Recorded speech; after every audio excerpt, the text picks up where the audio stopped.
Fireman. Good morning, my lady. May I please call Leslie Moore, who will affirm?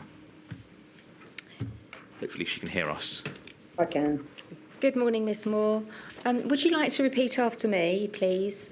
I do solemnly, sincerely and truly I do solemnly, sincerely and truly declare and affirm declare and affirm that the evidence I shall give that the evidence I shall give shall be the truth, shall be the truth, the whole truth, the whole truth, and nothing but the truth. and nothing but the truth. Thank you. Can you provide your full name, please, Miss Moore? Leslie Jean Moore. Miss Moore, you have given a witness statement to the inquiry dated the 13th of June 2024. That's INQ 30485656. I hope you're familiar with this and have a copy available to you. Okay. Miss Moore, thank you very much for giving evidence today. You're here to provide evidence of your experience of shielding and your experience of your son shielding, who is clinically extremely vulnerable. That's right, isn't it? It is. To start, can you please tell the inquiry a little bit about your son and his needs? I adopted my son when he was 3 years of age. However, Sorry, Miss Moore, could you just slow down a little? We're just having difficulty hearing you. I don't know if it's something to do with the audio. But if you could start again, I'm really sorry. Sorry. I adopted my son when he was 3 years of age. I had known him since he was 18 months of age, as I was his senior portage worker, which is a homeschool teacher for children with complex and difficulties, special needs. I had originally had him on respite care at weekends, and then he came home to me when he was 3.5. He has very complex cerebral palsy, made more complex by the fact that he has dystonic cerebral palsy on his left-hand side, which means he has lots of involuntary movements going on, and he has spastic cerebral palsy on his right-hand side, which means that he has very tight movements, which means his body is pulled all over. When I first had my son, he was screaming a lot and wasn't sitting in any seating of any sort, and was a very disabled little boy. And it took a number of years for us to get him to sit in any sort of equipment. And now he is sitting in a wheelchair with lots of physical support. He can't lie in a bed unsupported. He needs positioning equipment on either side. And overnight he lies on a specially made sleep system, and he lies on his stomach, which allows for his movements and enables him to wear a CPAP mask overnight off a ventilator machine due to his obstructed breathing overnight. He has very complex, severe learning difficulties, and he is gastrostomy fed, which means he's nil by mouth.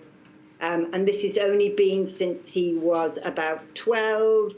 In 2015, he went down drastically and was likely to end up with a tracheotomy. But at the time, his quality of life was so poor that that was decided not to be the answer. So he came home literally in 2015 to die. However, now he's a very different young man, although he still has all his very complex needs. He has been much healthier, apart from the last year where his health has taken a dip again with chest infections and increased epilepsy. When he's ill, all of his movements, all his vulnerable movements, all of his involuntary movements, everything increases, and he gets into dystonic sort of spasms, which become very, very painful, and it's very difficult to physically manage when he's ill. One of his major issues is his suctioning needs, and he has two types of suctioning needs. One would be maintenance suction, where you're just taking out little bits of pieces with a suction machine, any secretions, or we have what we call blue light suctioning, which is where you don't know what the outcome will be during the suction. You don't know whether he'll still be alive at the end of the suctioning. So he has very complex needs. Thank you for summarising that so eloquently. In addition, it's right, isn't it, that your son is non-verbal? He has non-verbal. It takes at least 9 months to a year to understand his movements and his noises. He can communicate. He can choose from sort of objects. If you were to give him a pair of swimming trunks and car keys, he would more or less know that he was going out in the van or he was going, well, actually, he wouldn't know he was going swimming, but he would when you were by the pool. He has very complex learning difficulties. And it takes a good 9 months to a year for any member of staff to have any real understanding of what he's telling you and what he's trying to portray. You've just mentioned how long it takes for a member of staff to understand his movements and his communication style. In pre-pandemic times, what were the specific care arrangements which were in place? My son has a personal health budget, and there were 2 members of staff at that time who were employed, who came in and did a number of day shifts, which would be putting him to bed, getting him up, and working with him during the day. And I think they were working about 2 evenings, overnights a week.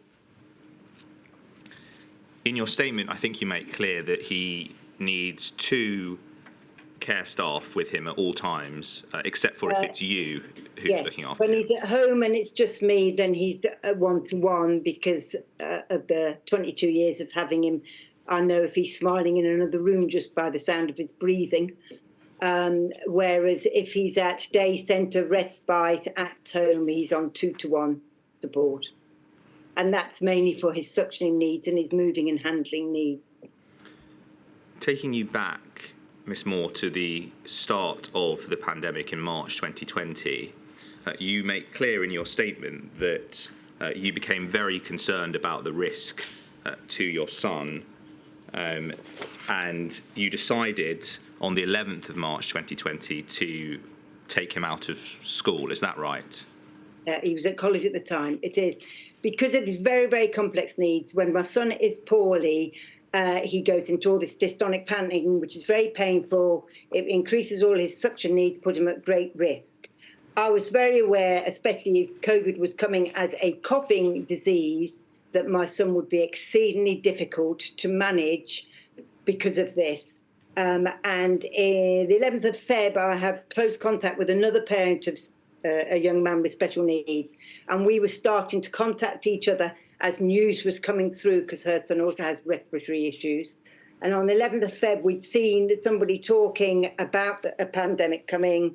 By the 29th of February 2020, we're talking about whether we should send our sons to college. On the 3rd of March, I was really, really stressed about it, what was going to happen. On the 11th of March, I was sat in the college car park after just dropping my son off at college, and I heard Michael Rosen, the poet, talking on the radio about how the elderly were going to be left to get on with it, and that they were like lambs to the slaughter, that they wouldn't be being looked after, they would just be seen as of no concern. And as I was sat in the college car park, I was just thinking, this is exactly what's going to be for my son. His needs pre-pandemic aren't even taken into account on many occasions, and he's not valued by many in society. I really felt that he would not be valued during the pandemic. So on the 11th of March, I made that decision to lock him down ourselves, and I'd already been out and shopped and did things that I needed to do to keep him at home from that point.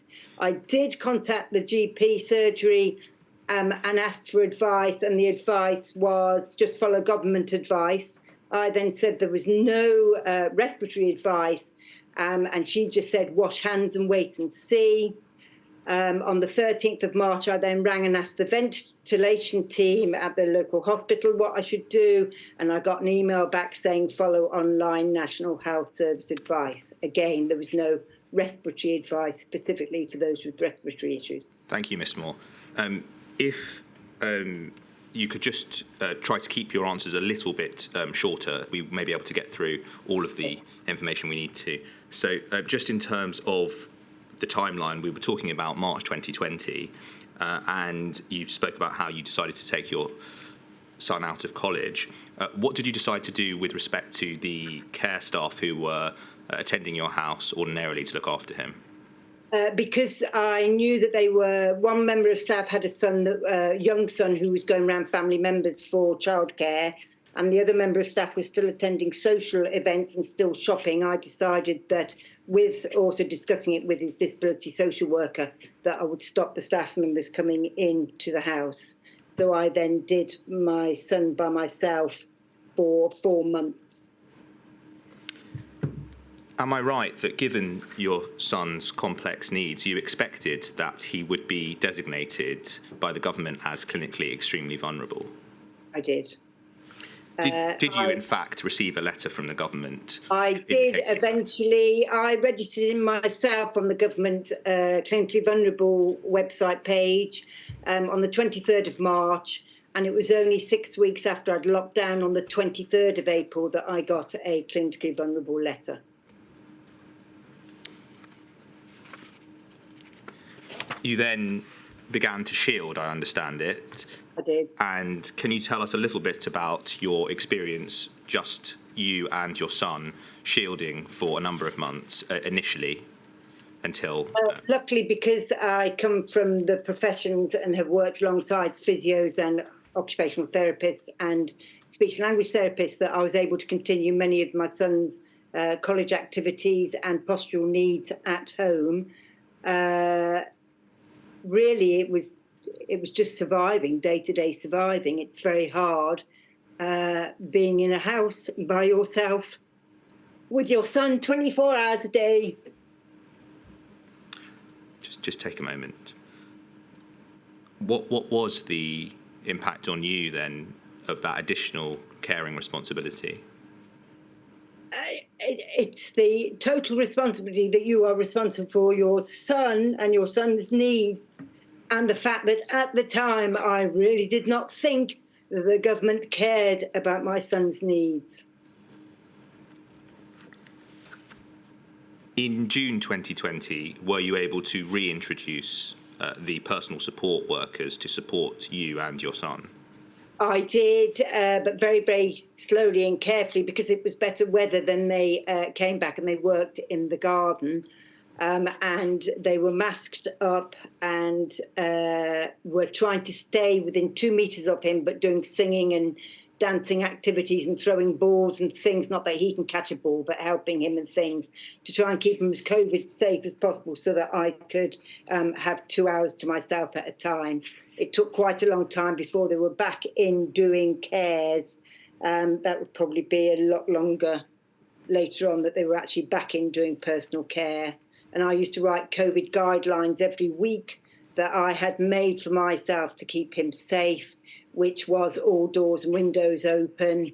They had overalls that they put on so that they weren't coming in their outdoor clothes, or if I knew they'd been anywhere else, I had asked them to bring a change of clothes so they weren't bringing it in with them. And when you say they were masked up, is it right that you requested that they wear the FFP3 respiratory We were masks? provided FFP3 masks, but I very quickly, after researching the FFP3 masks that we were given, realised that they had valves, and the valves allowed the staff to breathe out their air, which meant that my son wasn't being kept safe. My son was going nowhere. We were going nowhere. My son was the one that would have no COVID. And so he could not possibly give COVID to anybody, whereas the staff were coming in from elsewhere but were given masks. They went off to have them fitted that had valves, which meant that the air would be able to, or any COVID that they had would travel through the valve to my son. During the periods of time where you were shielding, did you and your son leave the house at all? Not for the first 40 days and 40 nights. I have a horse, or had a horse at that time, and I had put her on full livery because she's 7 miles away. And it's not, with my son, it's not just the fact that you're catching COVID. It's what happens if your car breaks down 7 miles away. How on earth do you get him back? Because there aren't sort of adapted taxis that are easily available, or if you were getting an adapted taxi, you were still putting him at COVID risk. So it was a lot more than just catching COVID that somebody with my son's level of special needs we had to take into account. He had a special off-road buggy, but he couldn't really sit in it very well, but I was trying very hard to make it safe for him to sit in, so that if I did go for a walk and anything happened, that I could physically push him back. But in the end, he had a suctioning episode sat in the buggy in the back garden, and it became obvious that I wouldn't be able to physically manage him, so that was put on hold. I didn't do it. Ordinarily, is it right that you would have had quite a lot of interaction with healthcare services prior to the pandemic? I wouldn't say a lot of interaction, but then you would never have known. It's like now we are having quite a lot of interaction with healthcare services, but we would now avoid going to healthcare services wherever possible because of the nosocomial risk of COVID. And during the relevant period, is it right that you did everything you could to also avoid going to healthcare services? Yes, we wouldn't be going anywhere because the risk was just too great. My son cannot mask because of his involuntary movements, so it's very hard to manage him anywhere because he cannot mask. You describe in your statement a particular occasion where you received correspondence from a hospital requesting the return of any spare ventilation machines or CPAP machines or feed pumps. Can you describe this interaction for us and the impact it had on you? I cannot remember whether it was a letter or a phone call, but we were all asked to provide to return any spare ventilator machines or feed pumps. At the time, my son had 2 ventilator machines, one that he was using and one as a spare. Because of all the things that had been happening in the background that we'd heard of, that various factories were being asked to make ventilator machines, that we weren't procuring them from Europe, ventilator machines, that I really felt that if I sent the spare ventilator machine back and then the one that he was using broke down, I truly felt that he would not get a ventilator machine back because they wouldn't have any spare. So I kept hold of them both. It was a major concern in all the special needs groups that I'm in online about the fact that we were being asked to return equipment, and we all really felt, or a number of parents and myself felt, that if my son was to turn up at a hospital requiring a ventilator machine, that if there were 3 other people and him, that he probably would not be the person that got the ventilator machine. Can I ask you about another? Sorry, can I ask you about another experience that you had interacting with the healthcare system? Something that you describe in your statement as particularly harrowing, and this is in relation to receiving a letter which suggested that a DNA CPR be put in place for your son. Is it right you received this letter in around July 2020? As far as I can recollect, it was around the 19th of July.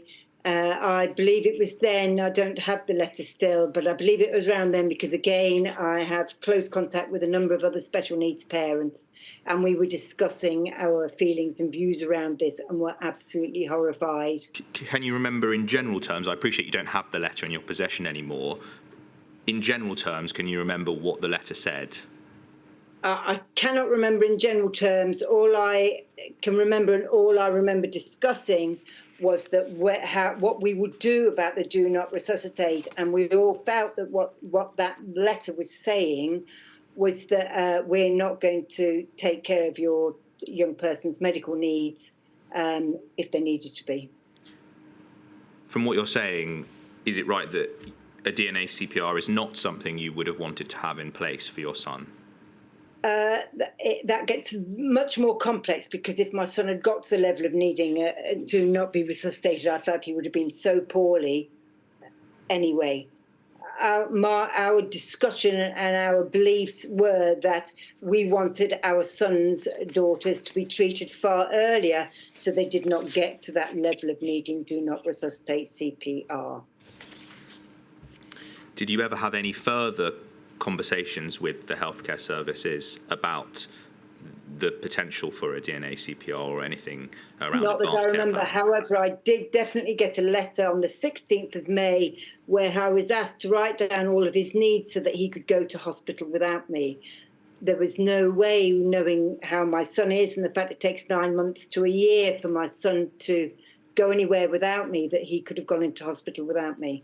He's had 2 recent admissions to hospital this year, and on both occasions it is shown that if he did not have the one-to-one person that knows him really, really well, that his life would be put at greater risk by being in hospital due to the lack of equipment to meet his needs.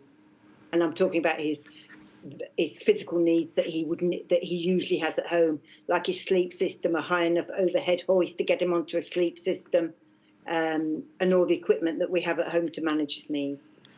How did receiving this correspondence impact your confidence in the healthcare system? There was no confidence in the healthcare system at that time. I had many conversations about the fact that I would be keeping him at home because I did not feel that he would be treated safely in hospital because of his complexity of needs. Separately, you discuss in your witness statement a more positive experience that you had with the healthcare services in relation to your son's wheelchair breaking down. Are you able to elaborate a bit on this? They were very quick to come and fix it, and they were very happy. We have an outdoor balcony that has a lift at the back, and they were very happy to fix the wheelchair on the back on the outdoor balcony. They were masked up and they disinfected it, and I was able to leave the wheelchair outside for 30 minutes until we brought it back in, because he was able to be lying on his bed and I was able to watch him whilst they were repairing the wheelchair. Overall, how long were you shielding for? Because of his very complex need, he's 1-to-1 or actually 2-to-1 in a room at college, is that he didn't eventually go back for 18 months. We were fully shielding for the first 4 months, then staff came back. Then the December in 2020, the staff went off again for 3 months. We were vaccinated in February 21, first vaccine, and then he eventually got back to college in September 2021. And although it's not health, the local authority were trying to take up his educational and health and care plan whilst he was away from college. So they were trying to cease his educational health and care plan, which also added increased stress. Longer term, I appreciate you've described earlier on the extent of your son's complex needs and what they were like prior to the pandemic. Have you been able to identify any significant changes in him as a result of shielding or as a result of the time that's passed since the beginning of the pandemic? He would have been greatly helped by having physio throughout the pandemic and when we were shielding at home. I did the best that I could. He managed well, but he's delighted to be back into his routines. He's very keen on seeing his carers and peer group at his present day centre, and he thoroughly enjoys going out. There were moments in the pandemic, when we were locking down, where he would start to cry uncontrollably for no apparent reason, and that doesn't happen anymore. Is it possible to say then that this period had an impact on his mental health as well as potentially his physical health? It's very hard with my son to say how much it impacted him, but he was definitely... he was very excited. If I put his coat on to go outside in the garden and we went near the car, he would be very, very excited, thinking he was going in the car out and about, and then would get very upset, distressed if we then didn't get in the car. He couldn't understand why we weren't going anywhere, seeing anybody or doing anything. From your perspective, as a carer for someone with such complex needs, what has the long-term effect been on you? For me, physically, I have a very sore hip now, very sore wrists, and back issues that I did not have before the lockdown and dealing with my son daily. For me, the mental health came from the fact that I felt we were really let down by not having a competent government at the time. I felt very unsafe, and I did not feel that there was anybody really looking out for our needs as clinically vulnerable people. And I still feel that to some extent. As someone who has had the experiences you've described, are there any particular recommendations which you have from your perspective that you'd like to raise with the inquiry? For me, the main thing is that we still are clinically vulnerable. My son and I are still shielding to some extent. We aren't going anywhere indoors that isn't at home or his day centre. I will go in shops, but I'm masking in shops. And also I still feel he's been put at great risk by having to go into hospital for treatment and things, because I really don't think that we're fully understanding what clinically vulnerable is, and nor are we making allowances for clinically vulnerable people. My lady, those are all my questions for Miss Moore. Thank you very much, Miss Moore, for attending. I don't know whether you have any questions, my lady. No, I have no questions, Miss Moore. Thank you very much indeed for your help with the inquiry. I can't imagine what your life is like on a normal basis, let alone during lockdown on your own. So, my son is an absolute pleasure. Well, you've done an extraordinary job looking after your son. He's lucky to have found you, and by the sounds of it, you're lucky to have found him. Thank you very much indeed. Thank you.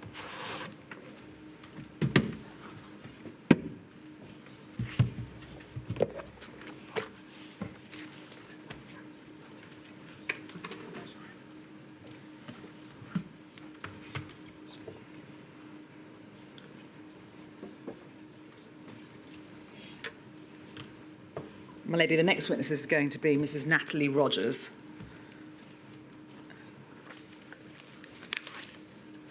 Thank you. It's okay.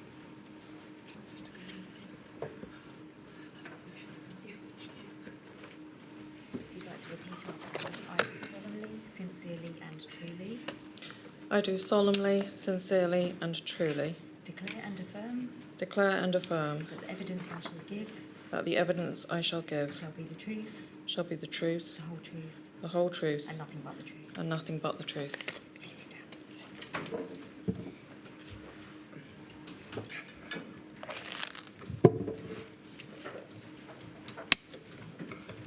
Mrs. Rogers, your full name, please. Natalie Rogers.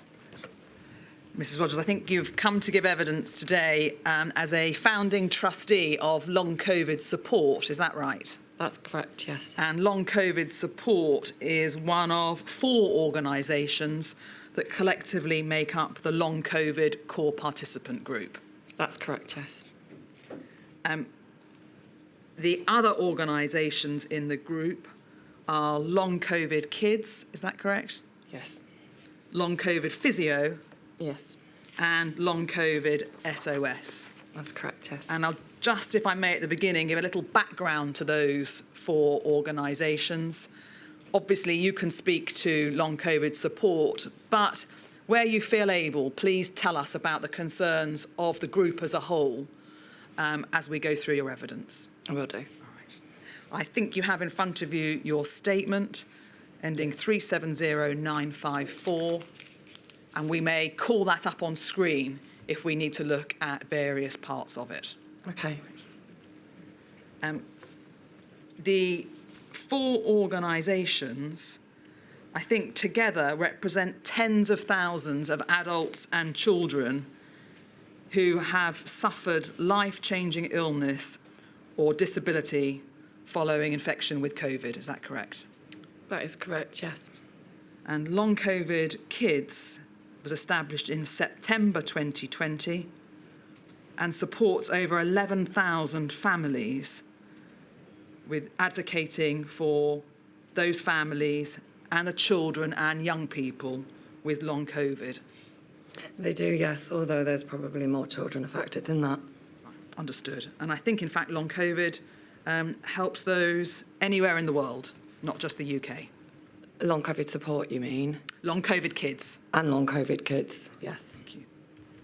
Long COVID Physio was formed in November 2020 to connect physiotherapists and allied healthcare professionals who are living with long COVID. That's correct, yes. And Long COVID Physio has over 25,000 Twitter followers alone. And the statement sets out the number of times that the Facebook group and online videos have been watched. I think there's been more than 1 million online videos watched by people suffering with long COVID and wanting to understand more about long COVID physio. Yeah, and if I could just say, the numbers in the statement referred to in terms of the membership and following of all the groups were correct at the time, but continue to increase. Yes, you're quite right, Mrs. Rogers. The statement was dated the 28th of November 2023, so 11 months ago now. Yeah, the numbers have increased substantially since Understood. then. Thank you. Long COVID SOS was established in June 2020 as a volunteer-run patient advocacy and campaign group and advocates for recognition, research and rehabilitation for people affected by long COVID. It does, yes. And And those are the kind of core principles of what the long COVID groups were advocating for throughout the pandemic for people affected. And then Long COVID Support began as a peer support Facebook group in May 2020, and in fact now is a registered charity as of May 2021. And Long COVID Support has 62,500 members globally. Again, that was correct at time of writing. As at It's November increased. 2023. Yeah. All right, thank you. Long COVID Kids and Long COVID SOS are also registered charities. Thank you. All right.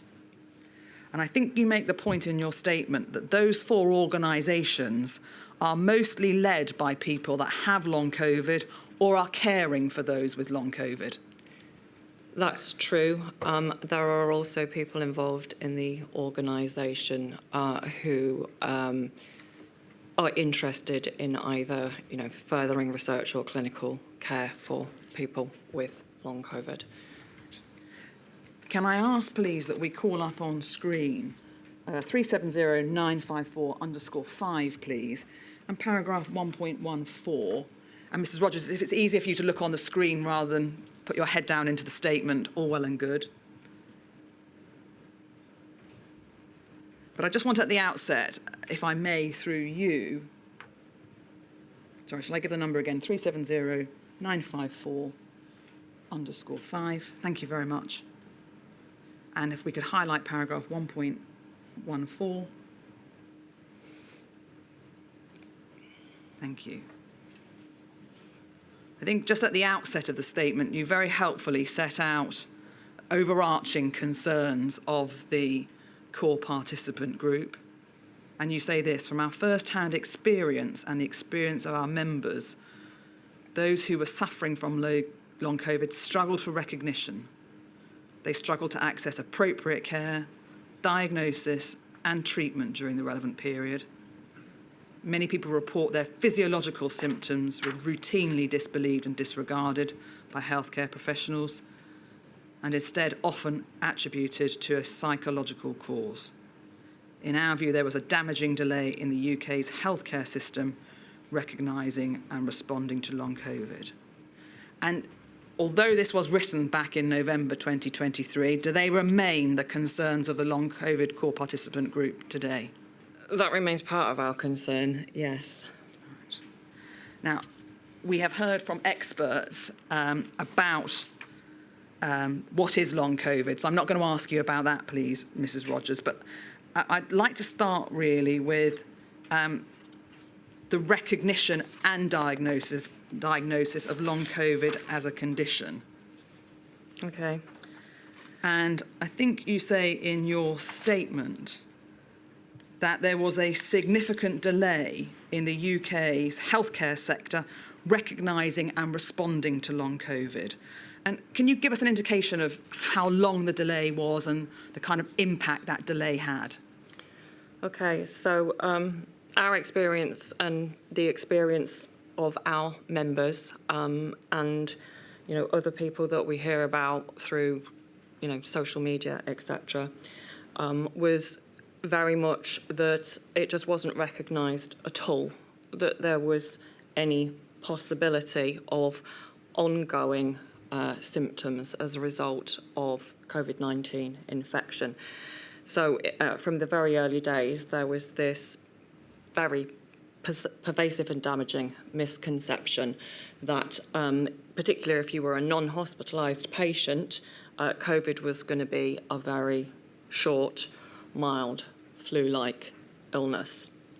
There was absolutely no mention of the possibility of there being any long-term illness at any stage throughout the pandemic in the daily briefings that people were watching on the television.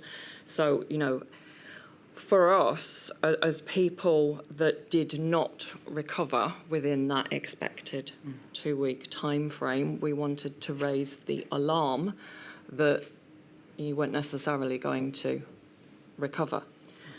There was no recognition of the fact that if you were previously fit and healthy, or if you were a child or young person, there was any chance that you were going to develop serious health issues, which, you know, to me seemed very counterintuitive.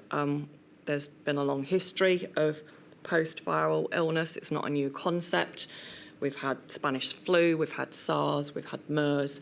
Yet the experience of people seeking healthcare, particularly in the early days, was that you couldn't possibly have ongoing symptoms as a result of a COVID-19 infection. You were met with, you know, well, it's 2 weeks has passed, you should be better, was kind of the response that you got. Well, I think you say in your statement that your organisations received many reports of patients' physiological symptoms being disbelieved and minimised by healthcare providers. And I'd like to ask you, please, about one of the surveys that was conducted, I think, by Long COVID SOS. But could we have up on screen page 14 of 370954?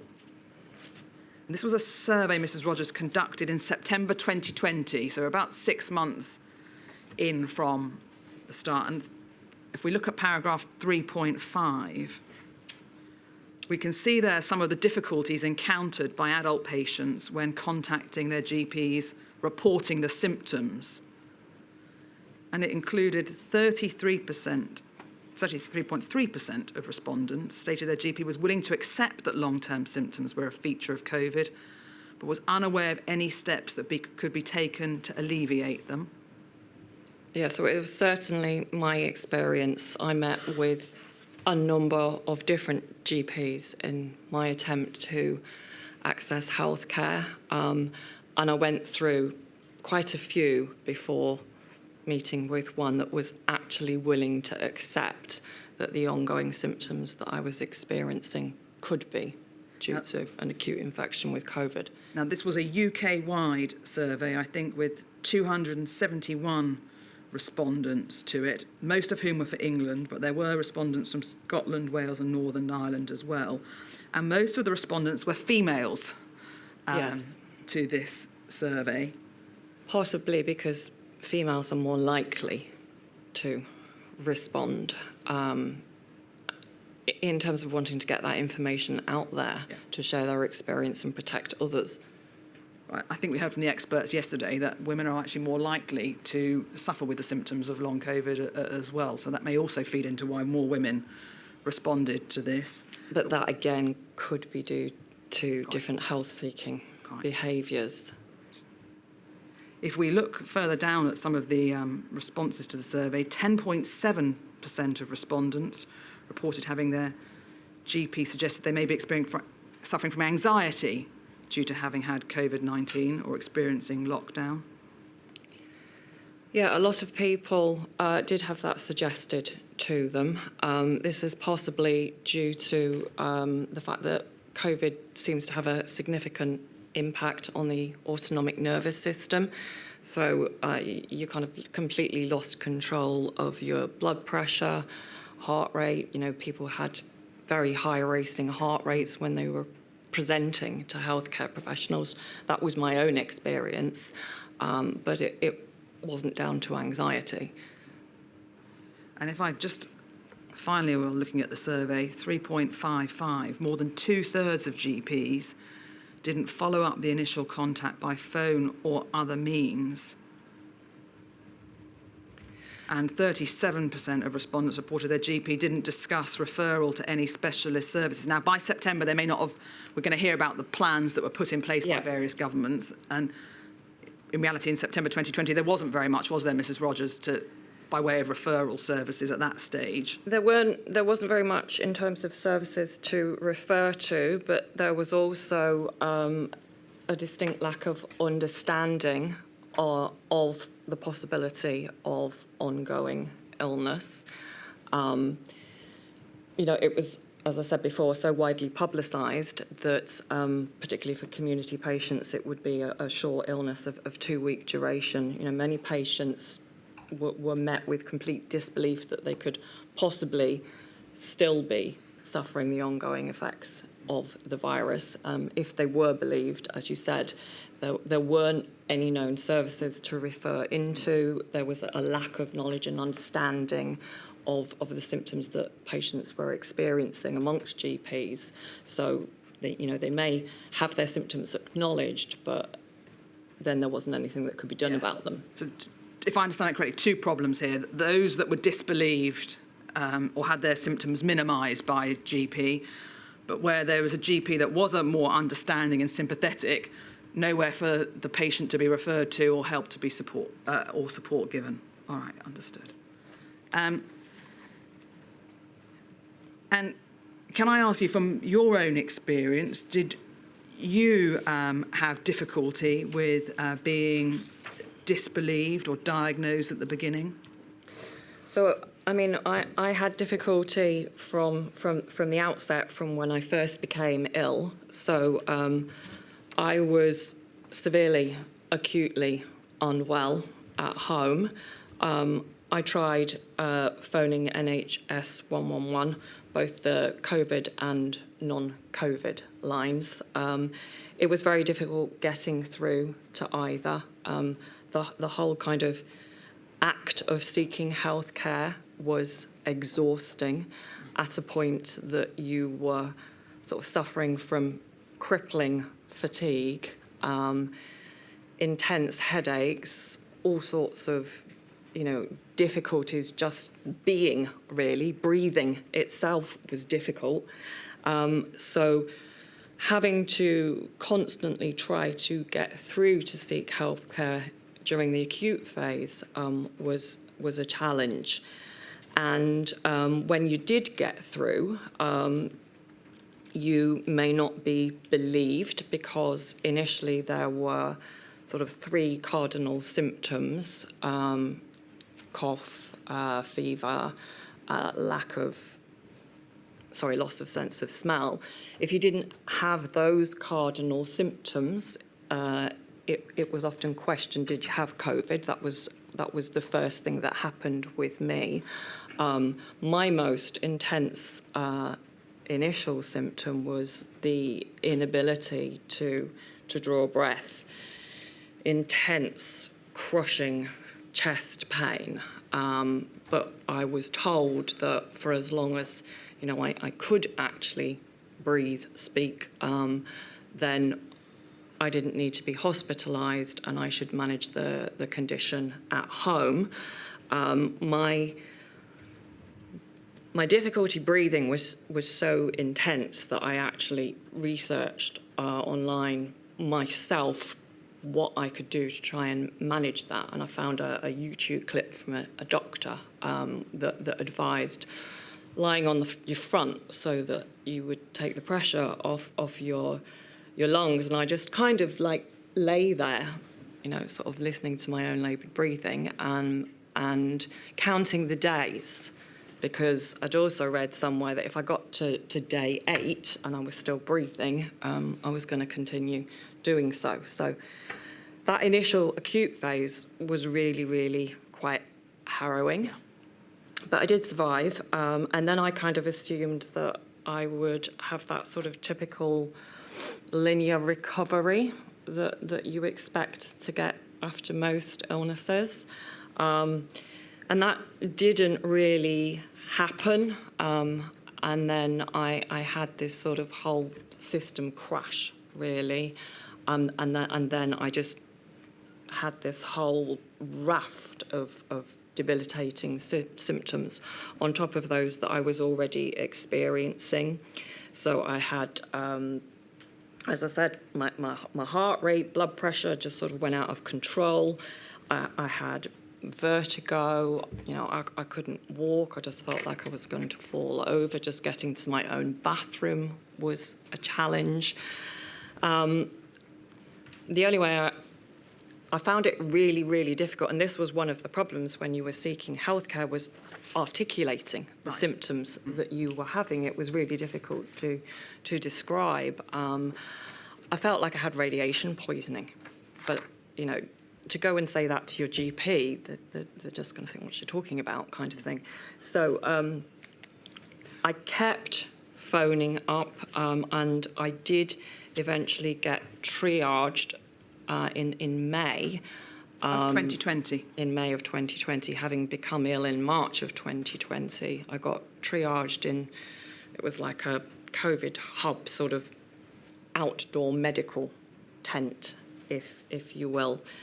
And I hadn't received a test until that point because testing wasn't available in the community. So I did get a PCR test at that point, but of course, by this point, I think I've been ill for about 37 days. So it unsurprisingly came back negative. So I didn't have a positive test result. And I also had medical professionals sort of saying, well, you didn't have the typical initial symptoms and you should be better by now. And I remember saying, look, you know, we are in the middle of a pandemic with a novel virus that is impacting thousands of people. It's highly likely that that's the root cause of the symptoms that I'm experiencing. Now, much of what you said will resonate with evidence that Her Ladyship heard yesterday and through other witnesses, but is your experience common amongst the long COVID group call participants? Yeah, so because of that experience, I found myself, you know, questioning, do I have COVID?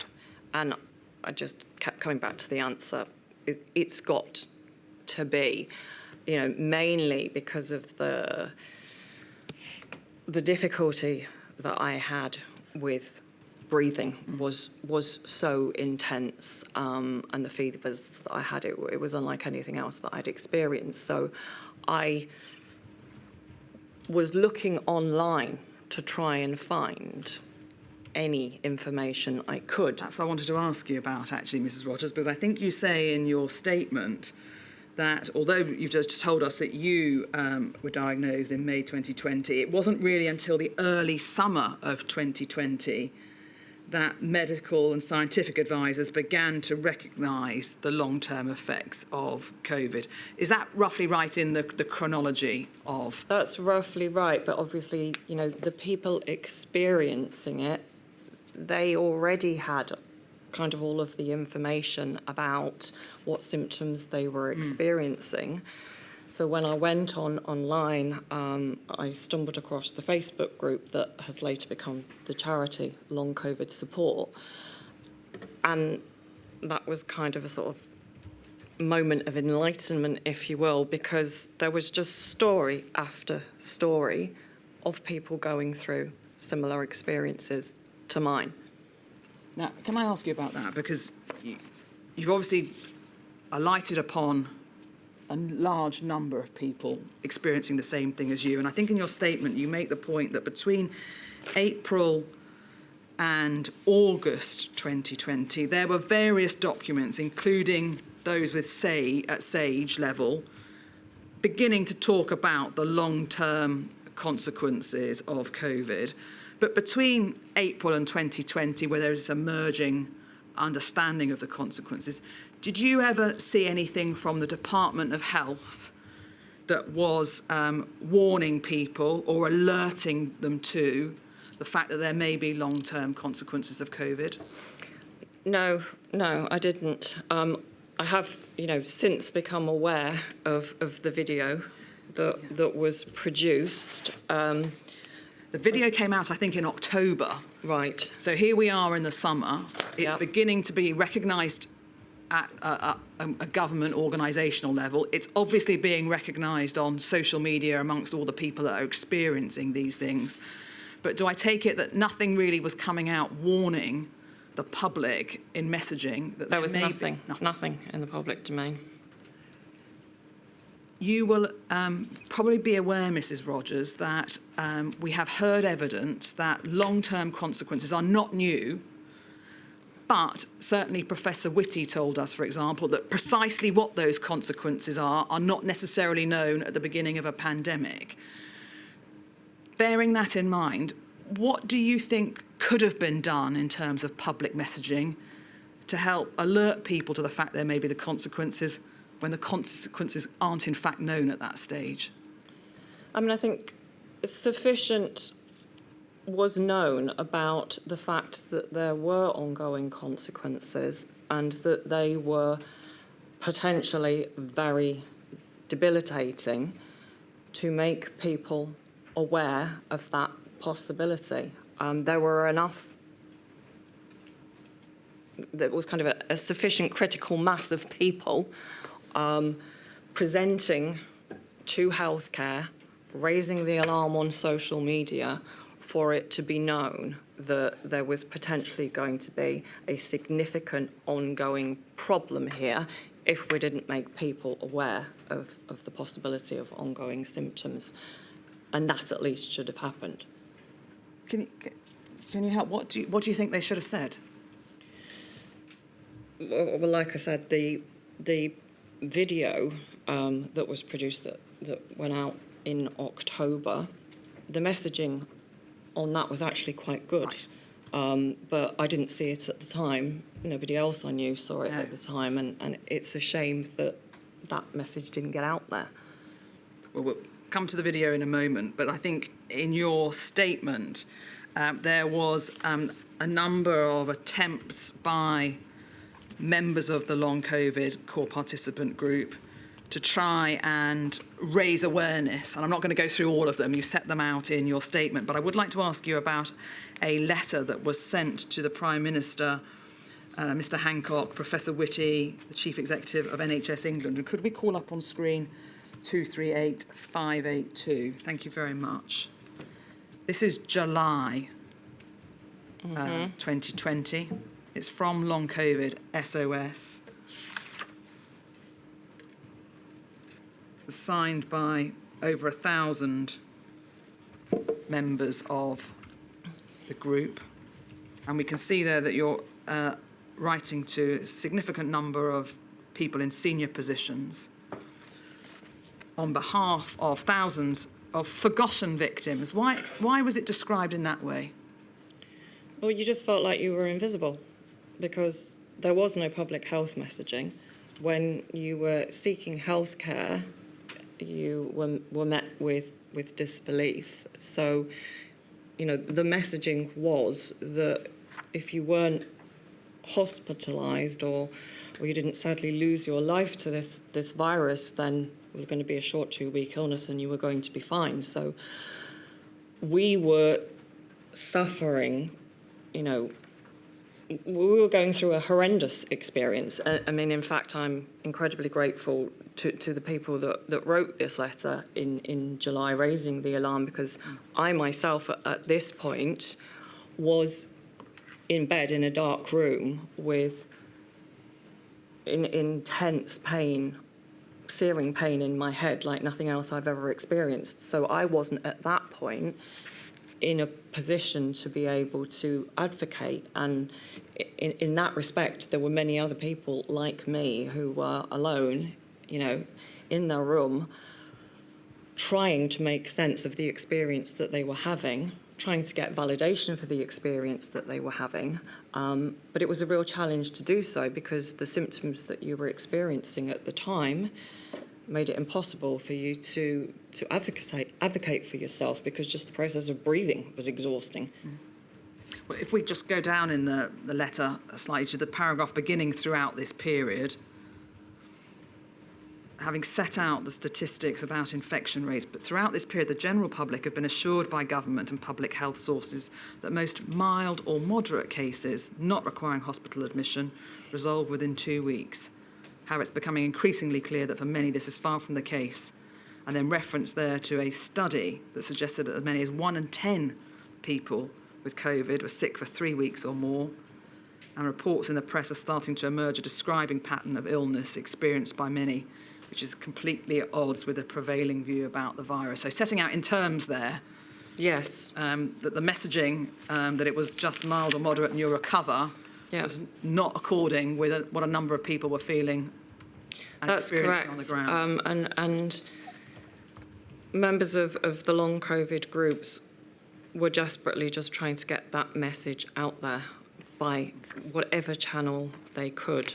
So in parallel to raising concerns with government officials, policy makers, healthcare providers, we were also trying to get the message out there through social media, through the media, because you just wanted to do whatever you could to prevent other people going through that same experience. Just finally on the letter, could we go to the final page, please, page 3? There were a number of asks made to the recipients of the letter.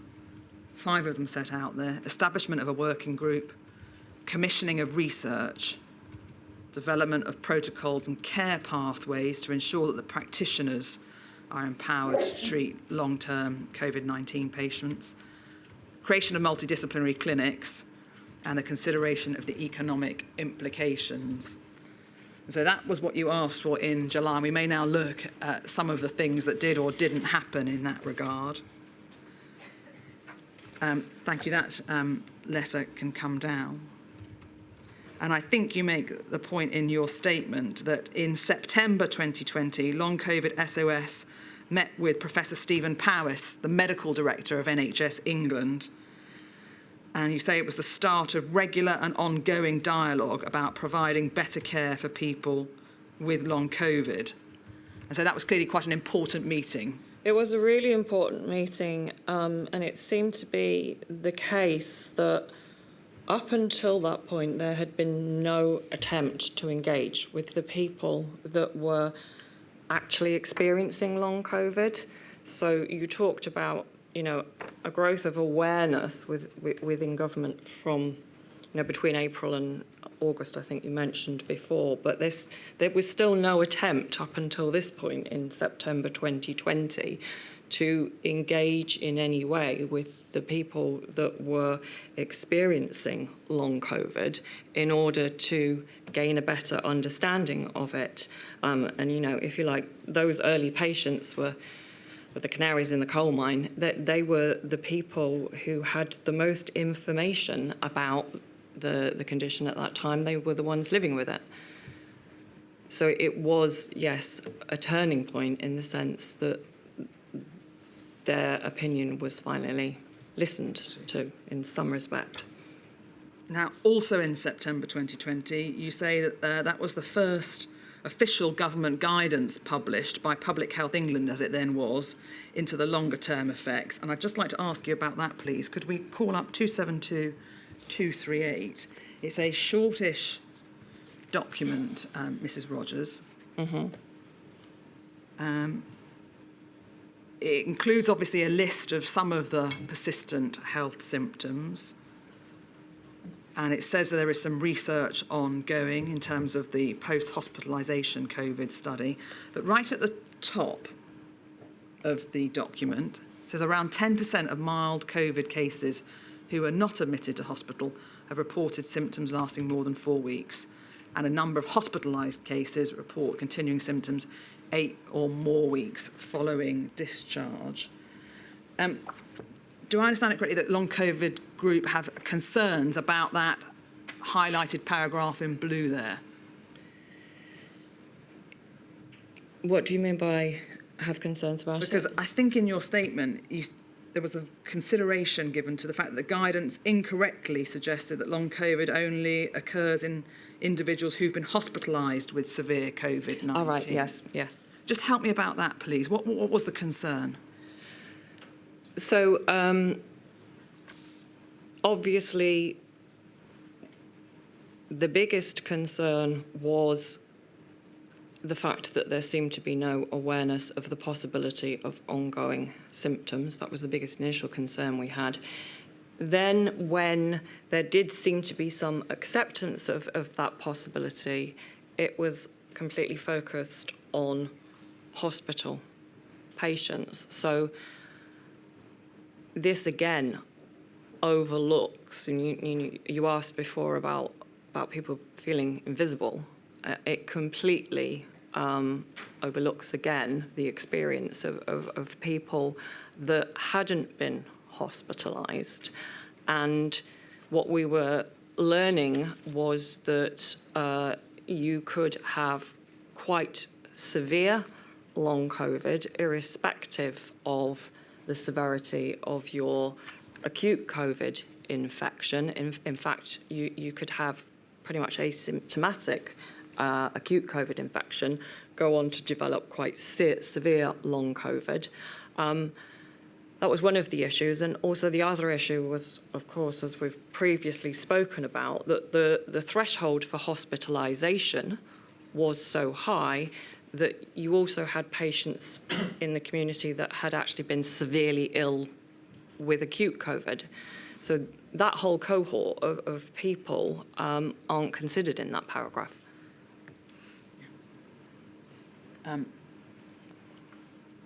Following that guidance, we then come to the video that was published in October 2020. And can I just look at the press release, please, at 272221. This press release accompanied the publishing of the video. It says, new data suggests long COVID affects around 10% of 18 to 49-year-olds who become unwell. And if we go to page 2, there at the top, the Health Secretary urges people to follow the guidelines to protect themselves. The new film features the stories of 4 people, one aged just 22, who are living with the long-term effects of the virus. Now, I know you think you said that you didn't see the video yourself, and are you aware of how well it was viewed across some of the members of the long COVID core participant group? Was it highly publicised? No, nobody was talking about it at the time. It's something that's been discussed, as I said, retrospectively, and the messaging in it is quite good, but who saw it? Yeah.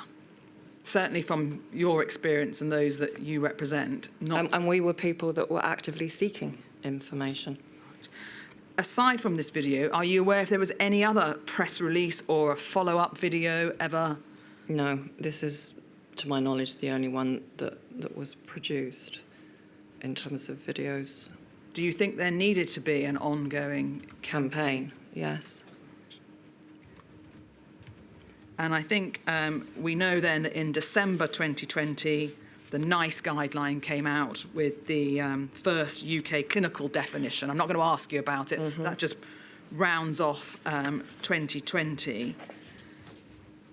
Can I perhaps, before the mid-morning break, just ask you a bit about treatment and rehabilitation, Mrs. Rogers? Yep. And we know that in October 2020, NHS England published a 5-point plan for long COVID. And there was a task force, and there was something called Your COVID Recovery, an online programme. So I'd just like to ask you a bit about those matters, please. Clearly, you've told us that initially at least, the response focused on those people who'd been hospitalised. Correct, yes. And prior to the long COVID clinics being set up, can you help? Where were patients referred to before the long COVID clinics came into existence? Well, before the long COVID clinics came into existence, there wasn't really very much to refer them into. Before and after the clinics came into existence, I can't remember exactly when your COVID recovery became available. The problem with your COVID recovery is it's not a resource that was developed specifically for long COVID. It's a post-hospital rehab program. And I think it was just kind of sort of regurgitated and rolled out at pace, really. But it certainly wasn't specific to or suitable for people with ongoing symptoms of long COVID. Let me pause you there and help you if I may. Can we look at page 36 in Mrs. Rogers' statement 370954? Your COVID recovery, I think, was launched in July 2020, but it's an online tool, as I understand it. It is an online tool, yeah. There were two phases to it. There's one that patients can just, freely access, and there was another one, phase 2, that I think GPs had to refer patients into. I think there was a distinct lack of knowledge about how to do so. I know when I eventually got referred to my local long COVID hub, I was working with an allied health professional, and this is by now about spring 21 that I had this conversation with him. He was aware that phase 2 of your COVID recovery as an online tool existed. He didn't know how to access it, nor did my GP. So I don't know to what extent phase 2 was used. I do know that people were referred to phase 1, and as I said, it was very much a rehab program. It wasn't suitable for people with long COVID. It had a lot of dangerous advice around goal setting, getting moving. Can I ask you about that? Yeah. Can you give us an example about what you consider to be dangerous advice that was given for those that registered on the Your COVID recovery programme? A lot of people were reporting that if they were following this advice of, sort of setting yourselves goals, getting back to exercise, they were trying to do so, and then they were just crashing and having a return of incredibly debilitating symptoms, which I have since come to personally understand, thanks to long COVID physio, is something called post-exertional malaise or post-exertional symptom exacerbation. So I think that was going on for a lot of people.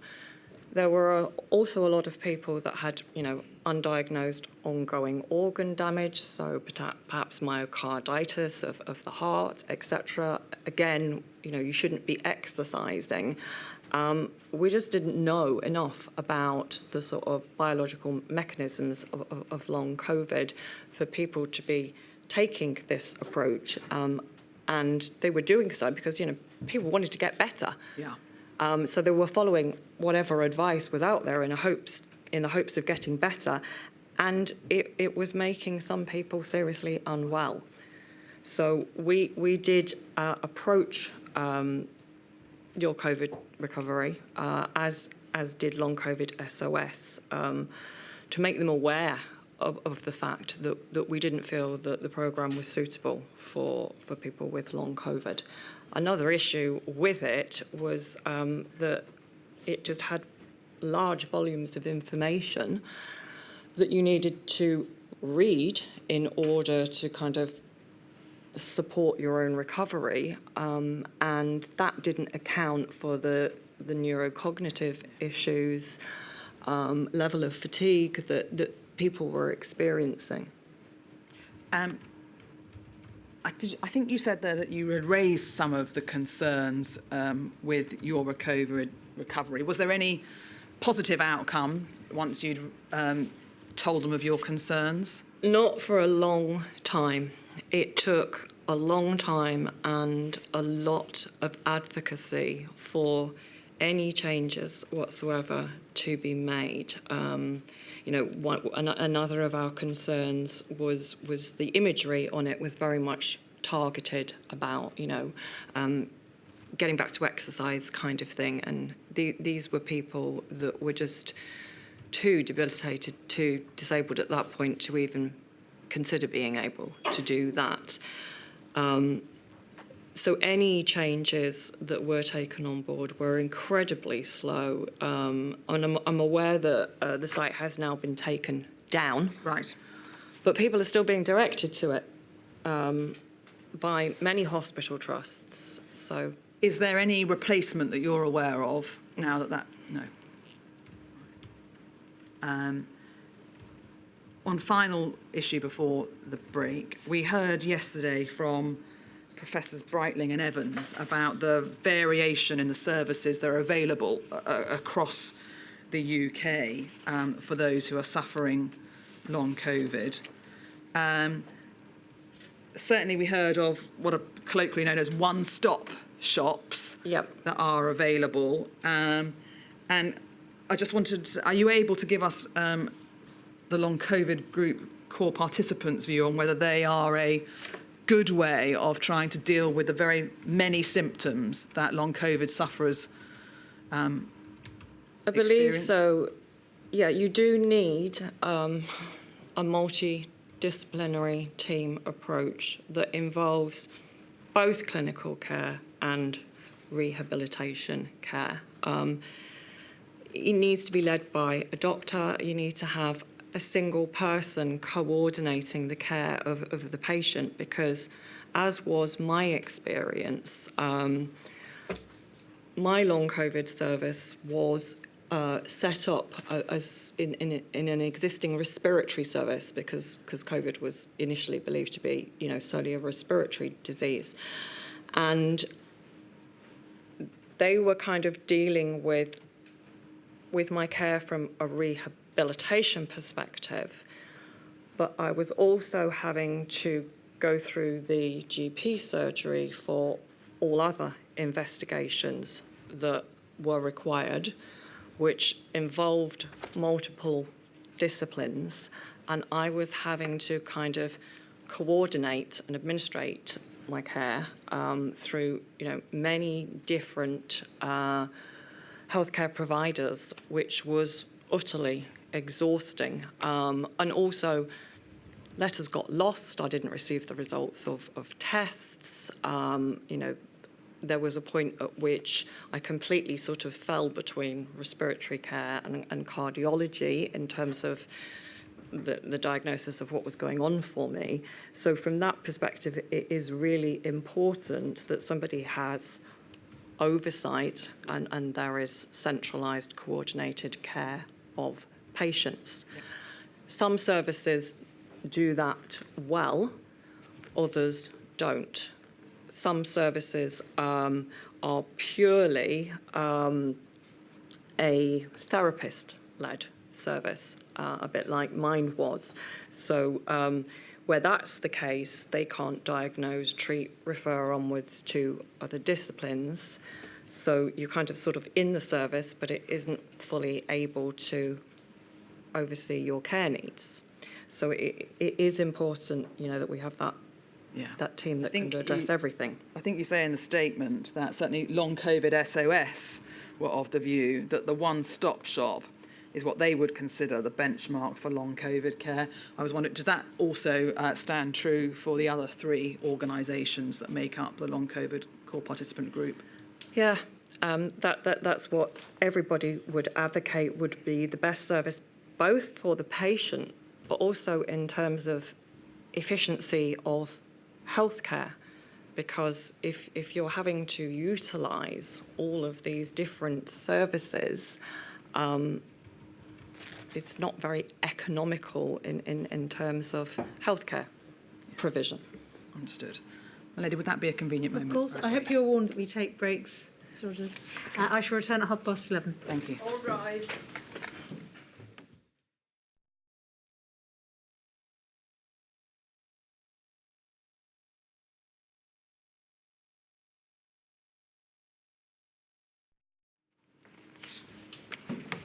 Ms. Carey. Thank you, my lady. Mrs. Rogers, I'd like to ask you some questions about long COVID in children. Yep. And I think you say in your statement that as at March 2023, ONS estimated that 52,000 children and young people aged between 2 and 16 had suffered long COVID for over 12 months. And it may be that those figures need to be adjusted now in 2024, but a significant Yeah, I think number. they've doubled. They've doubled. Yeah. Over 100,000 children now. All right, thank you. And I think there is concern amongst your core participant group that from the outset of the pandemic, there was a failure really to regard the risk of infection in children, and indeed then in terms of the long-term consequences that COVID had on children. And in part, that led to the setting up of long COVID kids. Is that correct? That's correct, yes. So, I mean, all of the issues that were faced by adults were also faced by children and young people and their families. And that was further hampered by the narrative that children didn't get on well from COVID, which was very pervasive from the beginning of the pandemic. Well, her ladyship will recall, I think, in one of the earlier modules, there was the impact video with a family talking about the impact of long COVID on one of their children, and there's other evidence we have as well. Long COVID Kids, is this correct, in September 2020, produced a film called Our Unhappily Ever After, which was put on YouTube and shared on social media. And essentially, after sharing that film, was at that stage that a number of families contacted long COVID kids and kept doing so as the film got shared and reshared? Yes, because again, the families were meeting with disbelief. There seemed to be a complete lack of professional curiosity about what was going on with children, and a failure to respond to the emerging evidence that was continually being put to healthcare professionals by, children, their parents, their grandparents. So, like with the case with adults, long COVID kids kind of sort of stepped into that space to try and communicate what was going on for these families in order to try and prevent that happening to other children. Well, can I just look at how some of the families were affected and put on screen your paragraph 5.3, 370954_45, please.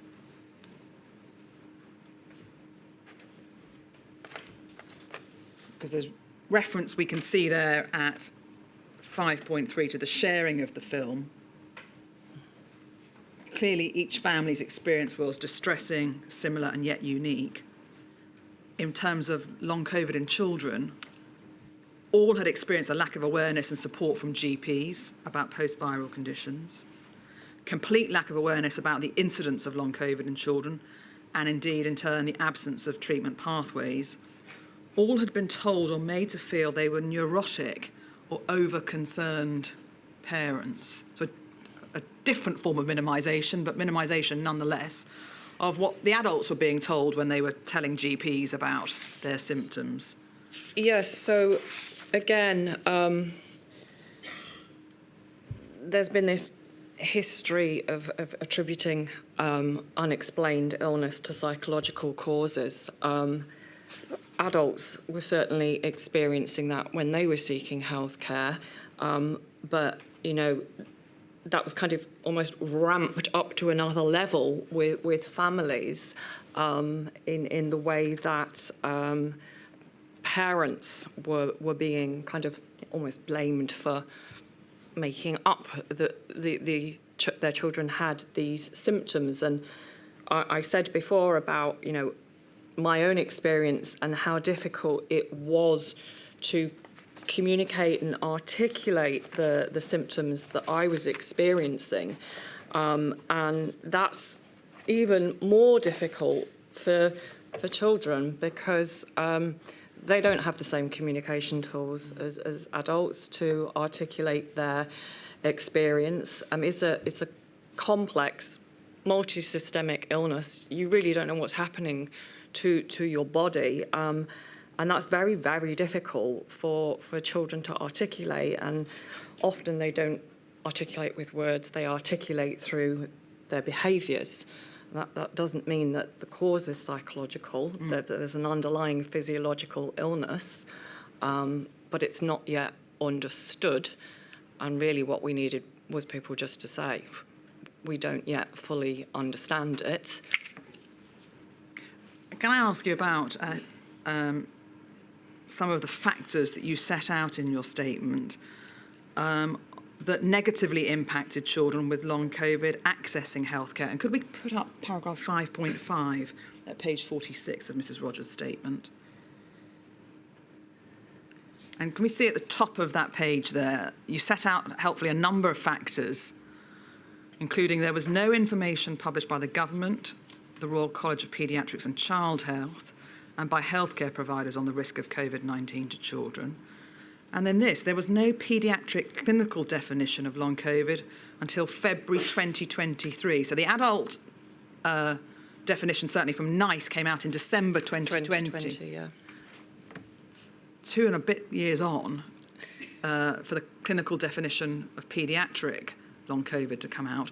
And I know that in that intervening period, that is something that long COVID kids were campaigning very hard to have established because, you know, illness in children often presents slightly differently to illness in adults.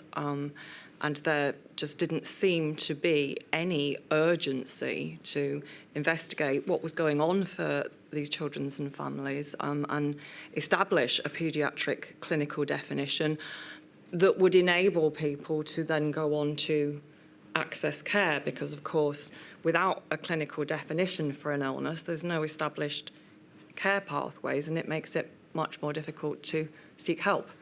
Well, I think you make the point that delay prolonged long COVID kids members accessing help, being believed and of course being diagnosed. Yeah.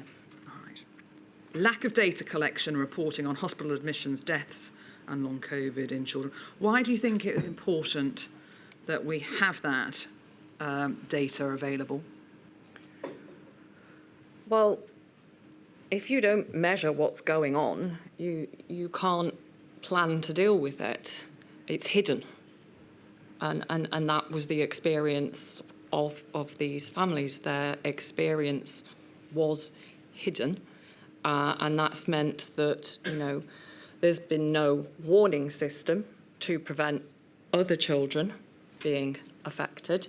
There's been no considered need to mitigate better to prevent children being infected. There's been no urgency to research the illness in children or to provide care pathways because it's not been measured. Well, and then finally, you say at best there was an adult framework being applied to paediatric problems. There needs to be child-specific data and a child-centred approach. It's important that children suffering are heard and there is a voice for all children and young people. Do you know if there is now any child framework being applied to long COVID, children with long COVID? There have been, I think, 15 children and young people long COVID clinics established. Again, the sort of the care pathway that's put in place for them is not always adequate. There's still a lot of attributing the symptoms that children are experiencing to behaviour rather than physiological illness, because there hasn't been sufficient research, sufficient focus on establishing an adequate framework on which to diagnose and treat the disease. I won't go through it now, but the statement sets out a number of the steps long COVID kids took to try and advocate on behalf of children with long COVID. And if anyone wishes to look at those, they are set out in a number of pages from 51 onwards in Mrs. Rogers' statement.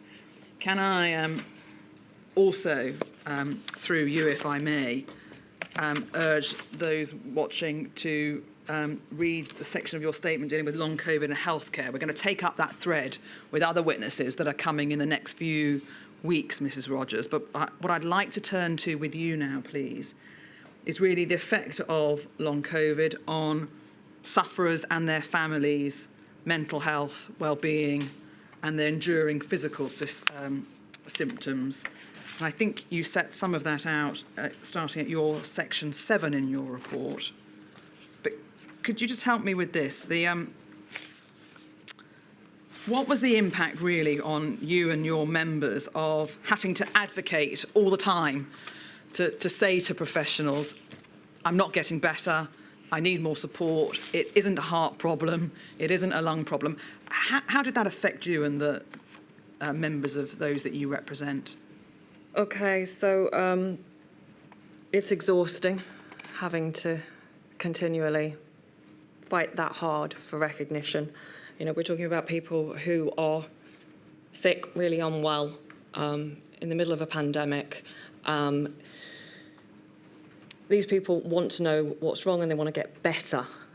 That's all they're asking for. You shouldn't have to fight that hard to get help.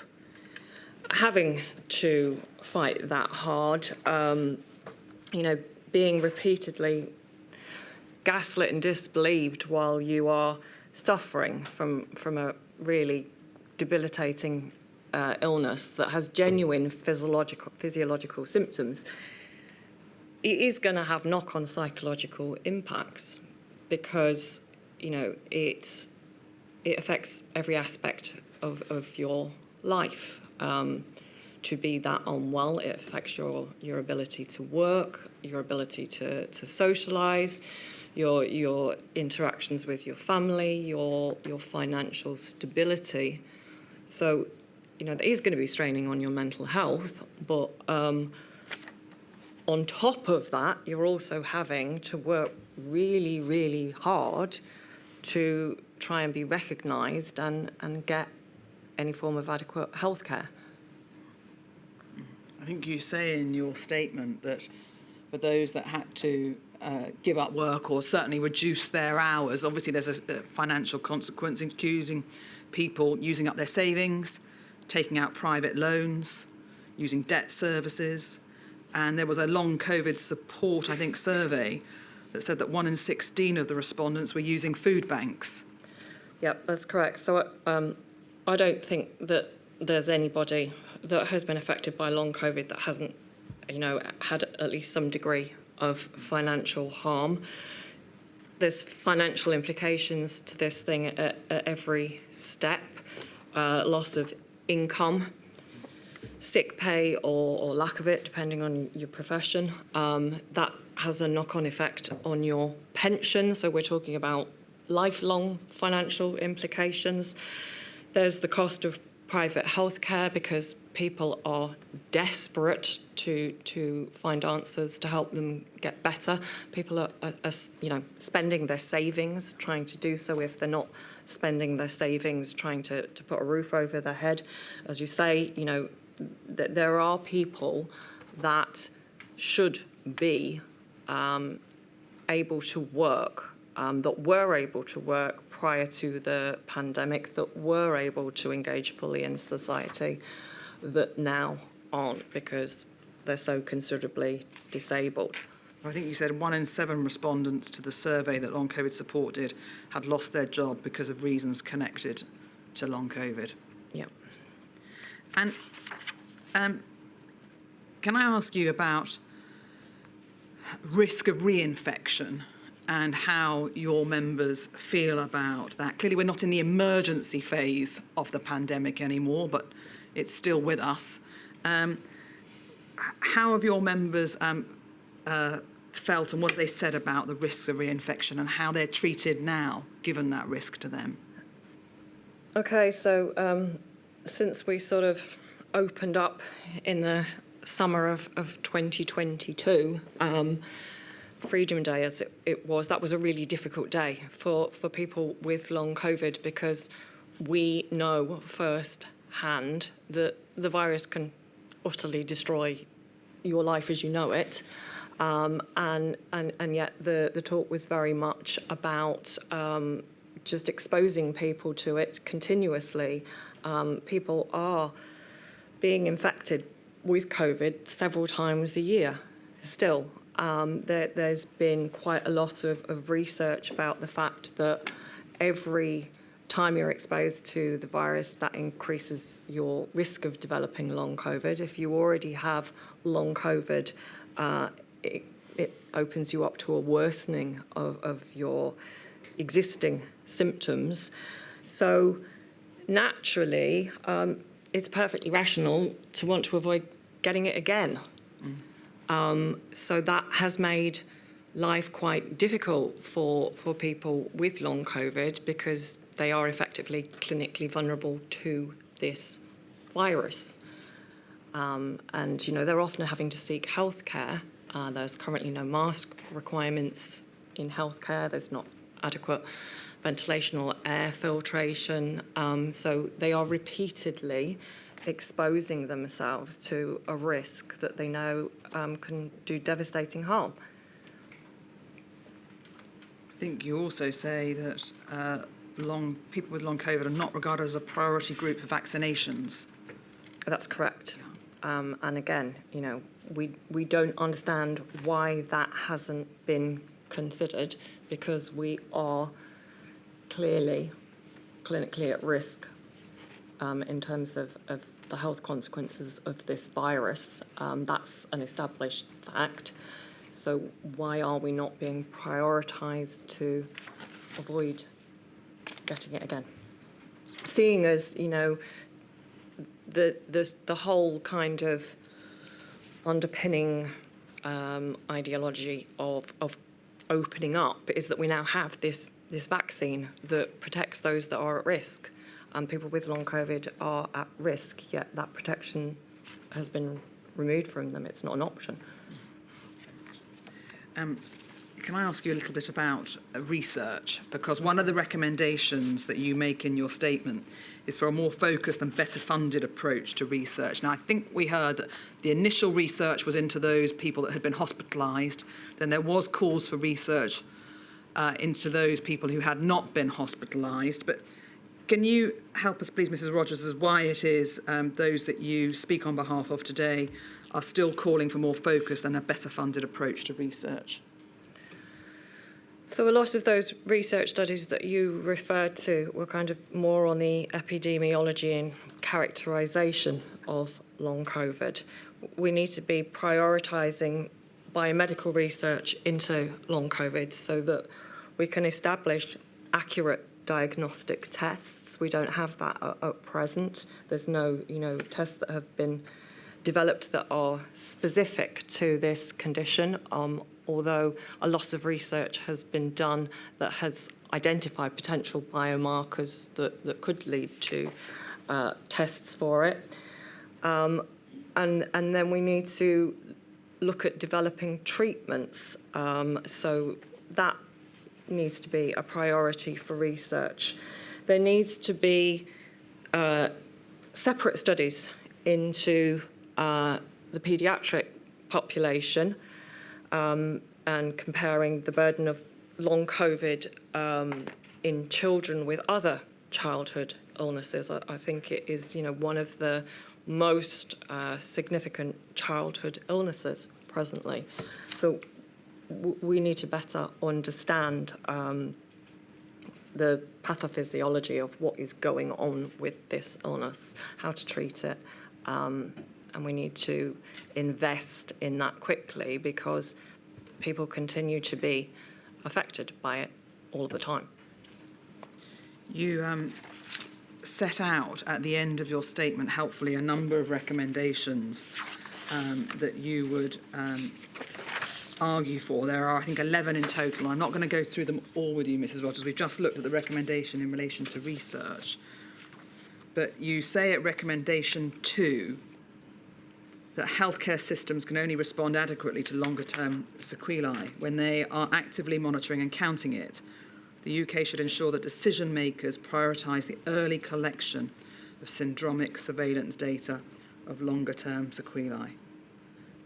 Why is it that you argue so strongly for that recommendation? Well, if we aren't measuring, as I said previously, if we're not measuring what's going on, we can't adequately plan for it. We are at the moment potentially going backwards in terms of long COVID provision, both in terms of existing research studies winding up. There's been no further investment since November 2021. There's significant concern about what is happening with long COVID clinics because the funding for them is only announced on an annual basis. We don't know whether there's going to be funding for them or whether they're going to be merged into existing services beyond 2025.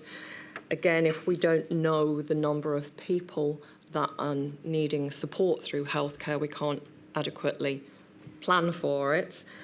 We need to be aware 30% of people with long COVID have been infected in the last year. We often talk about this in the past tense, but it's an ongoing problem. And we need to measure the problem in order that we can adequately mitigate against future people being infected and also adequately support and treat those who have ongoing health issues. And I think, long COVID is a really difficult thing to understand unless you are affected by it or you know somebody that's affected by it. It's in many ways an invisible illness societally. And sadly, there are people in here that will end up with long COVID, and until they do so, you really can't understand the full ramifications that it's going to have on your life.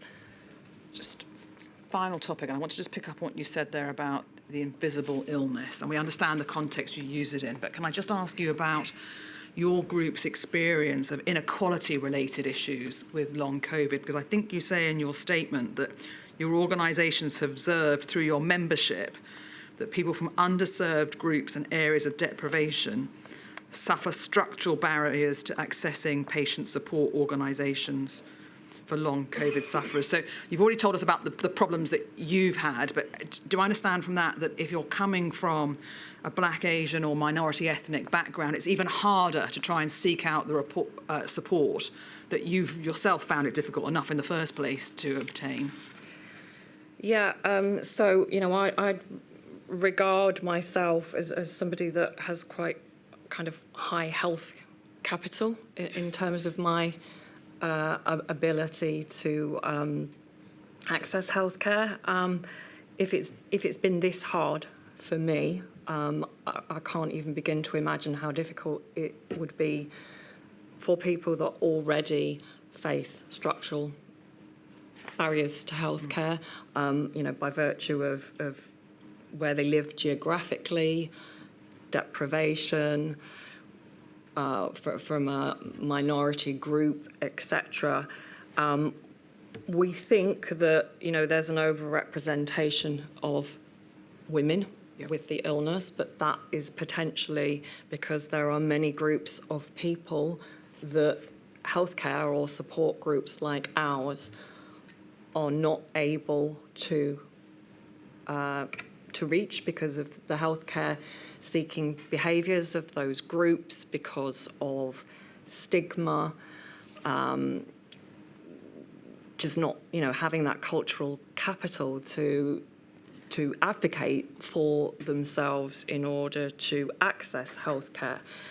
And, it's a worry that because it's viewed as being an illness that largely impacts white women, that's kind of feeding into the sort of misogynistic view there is of this illness that means that patients are having their symptoms attributed to psychological causes.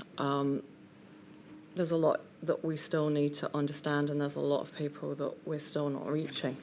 Well, I think in addition to research suggesting women experience long COVID more, you make the point in your statement that data from long COVID services suggests the majority of people who access the clinics are white. And yet, as we know, COVID-19 more severely and disproportionately affected those from minority ethnic communities. So potentially underreporting, or people from those communities not, for whatever reason, accessing those long COVID services. I mean, we saw the example yesterday of the barriers that were faced by the lady that was trying to communicate using British Sign Language throughout the pandemic. So, those barriers are also going to be faced by people for whom English is their second language for both language and cultural reasons.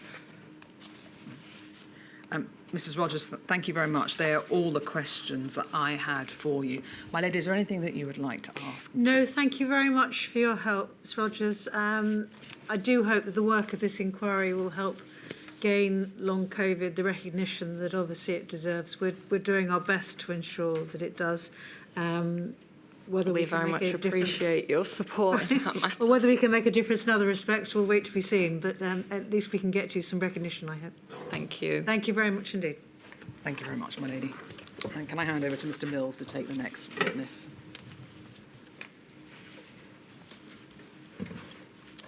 My lady, may I please call Dr. Paul Crisp, who will affirm.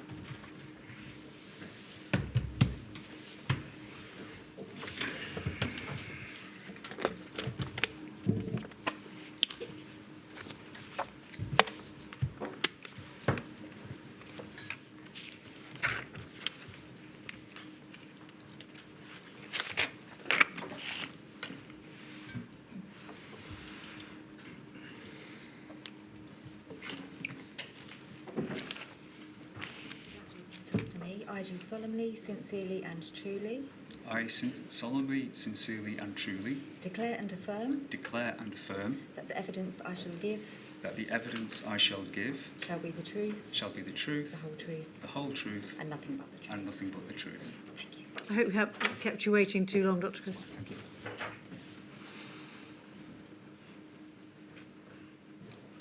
Your full name, please. Paul Crisp. Dr. Crisp, you have provided a statement to the inquiry. For reference, that is INQ 000438429. You are now retired. Before that, you were the head of publishing and products at NICE. That's the National Institute for Health and Care Excellence. And during the pandemic, you were the director of the Centre for Guidelines at NICE. Is that right? That's correct. In broad terms, please, what are the roles and responsibilities of NICE, the organisation? So NICE is an independent arm's-length body of the Department of Health and Social Care. It produces robust, independent, evidence-based guidance and advice. The aim of NICE's recommendations are to help practitioners and commissioners get the best care to people fast while ensuring value to the taxpayer. The Centre for Guidelines develops and maintains up-to-date evidence-based guidance to prevent ill health, promote good health, and improve the quality of care and services. And as for the status of the guidelines NICE produces, can you help us with this? Must they be followed by healthcare professionals, or is there an expectation that they will be? There's an expectation. So guidelines are intended to support professionals and the judgment of healthcare professionals as they discuss and consider options with patients. And this is clearly expressed at the beginning of every guideline. So it's not mandatory to apply the recommendations. The guideline does not override the responsibility to make decisions that are appropriate to the circumstances of an individual or their families and carers. A little bit about your professional background, please. I think it's right that you qualified as a pharmacist in 1984 and practiced for about a year. What has the focus of your career been? So prior to joining NICE in 2009, I had a career in medical publishing. And the thread really through my career has been on evidence-based information to inform clinical decisions and therapeutics. Moving to those early stages of the pandemic then, when did NICE receive its first commission to develop what became known as rapid guidelines from NHS England? So the first commission was on the 11th of March 2020, and we were asked to produce guidelines on aspects of managing COVID-19. We had 3 topics in that first wave. What were those 3 topics? They were the management of patients in critical care, the management of patients in the dialysis unit, and the management of patients undergoing chemotherapy. And when were those guidelines published? So we started work on them on the 17th of March, and they were published on the 20th of March. We will come in a moment to the standard process for producing guidelines. But just help us at the outset with this. Had NICE ever before had to produce guidelines at such pace? No. In these early stages, March 2020, did NHS England also assist NICE by producing its own clinical guidance?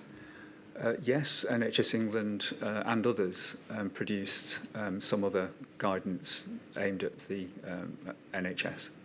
Was that an unusual thing for NHS England to do?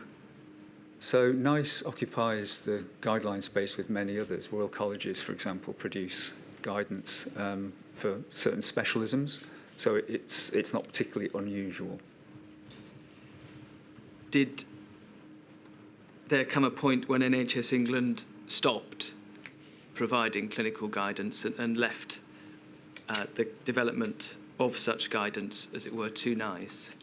So yes, the focus moved to NICE producing guidance. We worked very closely with NHS England to produce what we call waves of guidance. So every week we'd get the next 3 or 4 topics over the course of the first 3 months of the pandemic. Staying at the midpoint of March 2020, as we are, can I ask you this?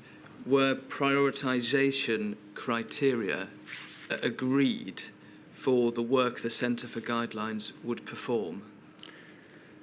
Yes, we, as an organisation, we prioritised our work on the COVID response, guidelines to support the COVID response, and on what we call therapeutically important topics. So, for example, on evaluating medicines for cancer treatment. At your paragraph 15,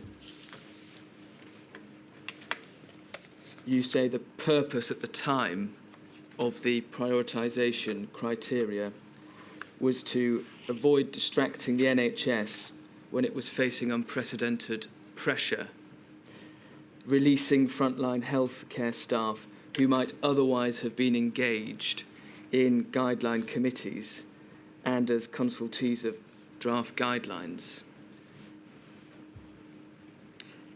As well as the prioritisation, can we think about the core principles that NICE had for developing guidelines? Did those core principles remain the same for the rapid guidelines? And can you tell us, please, what they were? Yes, the principles for producing guidance remained the same, and those principles are to base our recommendations on the best available evidence, where it exists, about what works and what it may cost. Guidelines are developed by independent experts, committees. We work with lay members, so we retained that in a form, and I can come on to that later. We retain the principle of consultation. All guidelines that NICE produces are signed off by an executive, which is a delegated authority of the NICE board. And once published, all NICE guidelines are maintained and kept up to date as new evidence and the knowledge base changes. Let's Look now at the standard process. Please can we go to INQ 000438429. This is a flowchart you produce in your statement, Dr. Crisp. It is it not, a summary of NICE's standard guideline development process? Yes. I wonder if you could take us through each stage in headline terms, and as you do, give us a sense of the timings that each of these stages would take. So starting at the top, topics are usually referred to NICE by NHS England or the Department of Health and Social Care. We then scope the topic, and that's important to understand what the guideline will include, and importantly, what it will not include. And that can take 2 to 3 months, and it also includes a 2 to 4 week consultation period. So we consult on the scope of a guideline. We will amend the scope, and then we start the development. The development stage can take anything from 6 to 18 months, depending on the size of the topic. As you can appreciate, some topics can be quite small, and therefore with a smaller evidence base, and we can move more rapidly. Others have a fairly extensive evidence base and can take a lot of committee meetings to work through the evidence, analyse the evidence, and for our committees to reach their recommendations. The next step, consultation, would normally take 4 to 6 weeks. This is where we ask for the views of stakeholders on the draft recommendations that have been made. The draft guideline is then revised in line with consultee comments, and that can take, again, anything between 2 to 3 months. There's then a quality assurance stage of a month or so. The guideline is then signed off and published. And then the final stage of updating, we have regular checks to see if evidence has changed, if the knowledge base has changed. And there are 4 outcomes of a review. One would be no update needed. Another would be what we'd call a refresh. So there might be new evidence published which simply reaffirms or reinforces what's already recommended. Thirdly, an update. So that may be in full, a full guideline, or a partial update where we just look at a section of a guideline. And the final outcome of a review is a withdrawal of the guidance and a standing down of the evidence. Just to give those timings their total figures then, is it right that a standard topic would have a 142-week process, accelerated 86 weeks, short 44 weeks? Yes. You were taking us through this flowchart. It does not appear that we see an equality impact assessment in writing within the chart. Before I ask you to explain where that fits in the process, can you explain what an equality impact assessment is? Yes. So an equality impact assessment captures and considers any health inequality considerations for the guideline. So the aim is to reduce health inequalities and consider where it may be appropriate to make different recommendations for different groups of people if required. We look at 4 dimensions of health inequality. We look at socio-economic status and deprivation. We look at protected characteristics. We look at specific health groups, for example, people who may be experiencing homelessness, and we look at any geographical impacts. So an equality impact assessment really looks at whether any emerging recommendations offer the opportunity to reduce health inequality or to advance health equality. Can I take it from that then that the assessment process is a critical part of guideline development? It is. Where then in this flowchart does an equality impact assessment come in? At 2 places. An equality impact assessment is considered during scoping and also during development of recommendations. So it's specifically, we ask our committees as they're formulating their recommendations to consider the aspects of health inequality and health equality that I've mentioned.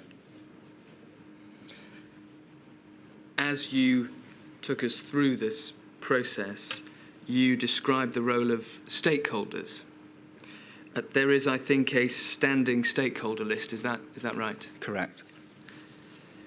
Can you help us with the sorts of organisations that we would imagine are on the standing stakeholder list? Yes, so the standing stakeholder list includes national organisations that would have an interest in recommendations from NICE. So, for example, I think there's 80 or thereabouts organisations on that standing list. They would range from the Care Quality Commission, NHS England, the Office for Health Inequality and Disparities, the MHRA, those sorts of organisations, and groups such as the Richmond Group of charities. Just so I follow, are there any disability charities or organisations on the list? On that standing list, I don't believe so. Has consideration been given as to whether there ought to be? Yes. We do reach out to disability charities and engage with them on specific topics. My lady, I'm not sure I know what that one means. No, nor I. All right. Oh, I see. As long as everything's okay. Dr. Crisp, I apologise. You were just saying you reach out to disability charities and engage with them on specific topics. That's correct. So we know from engaging with patient and voluntary community sector organisations that they would prefer to be contacted on topics which are considered directly relevant for their members rather than being overwhelmed with lots of guidelines. At any one time, NICE is working on 20 or so topics, and it's a judgment to ensure that we have the right stakeholders involved, but not overwhelming people. Can we move now to consider the changes that NICE made to produce the rapid guidelines then, in what key ways was this standard process amended so that NICE could produce rapid guidelines within the time it was given? So we try to stick to the core principles which I've previously outlined, but we had to compress the development stage. Initially, looking at 5 to 10 days to produce guidance. So some of the development time was done in parallel. The consultation processes were shortened and targeted, and the guidelines were rapidly updated as we became aware of new evidence and the knowledge base changed in light of findings for what was a new illness, a new disease, a new condition. How did NICE ensure within this truncated process that expert input could still be secured? So we worked with experts on specific topics. So we worked with targeted experts, usually groups of between 7 to 10 individuals for each guideline, to develop the draft recommendations. And then going out to consultation, again, that was a targeted consultation aimed at organisations who we thought would have an interest.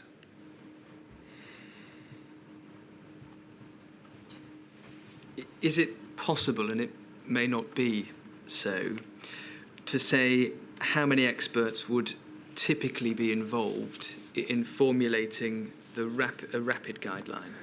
Yes, so between 7 to 10 would be normal for that early phase of development.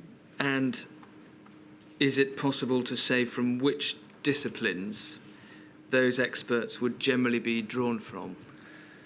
So they were drawn from the specific specialism that we were looking at. So, for example, when we were looking at dialysis, we worked with people with an expertise in that particular topic.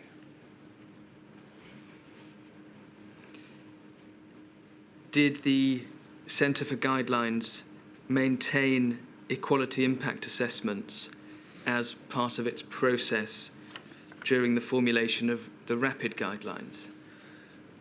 So for the first phase, we did. However, they weren't in the format or level of detail that we would normally produce for a standard guideline. Are you able to give us an insight into the difference between an equality impact assessment as part of the standard process and the ones you were able to perform during the first phase of the rapid guidelines? I think the main difference would be the speed, the thoroughness. So we had less time to conduct an equality impact assessment for those first topics compared with a standard process. So we tried to cover those aspects I mentioned in terms of opportunities where we saw them to reduce health inequality and promote health equality. But because we were moving at speed, the process was not as thorough. With that context, let us consider a particular rapid guideline together, please. Mm-hmm. That is guideline NG 159, critical care in adults. Please, can we have on screen INQ 000 474301? This is, although it says March 2020 at the top, this is the original version of the guideline as published on the 20th of March 2020. Before we move into the detail of it, can you help us with this, please? What was this guideline designed to achieve? It was intended to support clinicians and support patients who are admitted to hospital and the management of movement to critical care. The request for this guideline came to NICE on the 11th of March 2020. I think it was the 13th. 13th, of March, yes. I apologise. No. Did NICE draft this guideline from, as it were, a blank page, or was there something on the stocks already that NICE was able to adapt in order to produce it? So we took the view, the principles that we worked with were to produce short, succinct documents with minimal narrative and to link to existing frameworks where they existed. So we drew upon the expertise from the experts we worked with and from their knowledge of the admission of patients into critical care. If we move to page 2, we read at paragraph 1.1, on admission to hospital, assess all adults for frailty, irrespective of age and COVID-19 status. Consider comorbidities and underlying health conditions. Use the clinical frailty scale for frailty assessment. And then it goes on to say where that is available. The inquiry heard evidence from Dr. Danielle Bryden, the Dean of the Faculty of Intensive Care Medicine. She said the faculty provided advice to NICE about this guidance. Is that correct? Yes. In her evidence, she agreed that the clinical frailty scale is not appropriate for use on people under 65 or those with stable disabilities. Do you agree with that? Yes. Do you agree that this version of the guideline did not make that clear? Yes.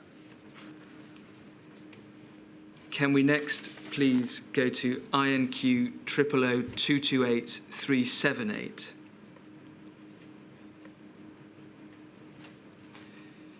We'll look now at correspondence you had with both MENCAP, that's Mrs. Jackie O'Sullivan, who the inquiry heard from on Monday, and from Tim Nichols of the National Autistic Society in the days that followed the publication of the original guideline on the 20th of March.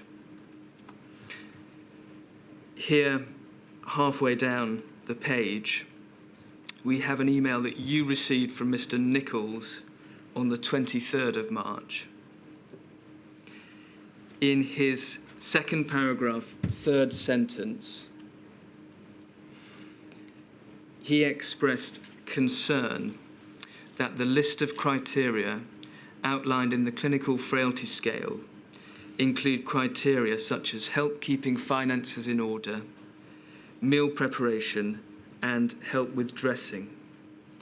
We are concerned that these criteria outline difficulties that many autistic people face, but that does not make them frail. On the current wording of the guideline, though, this assessment would be carried out.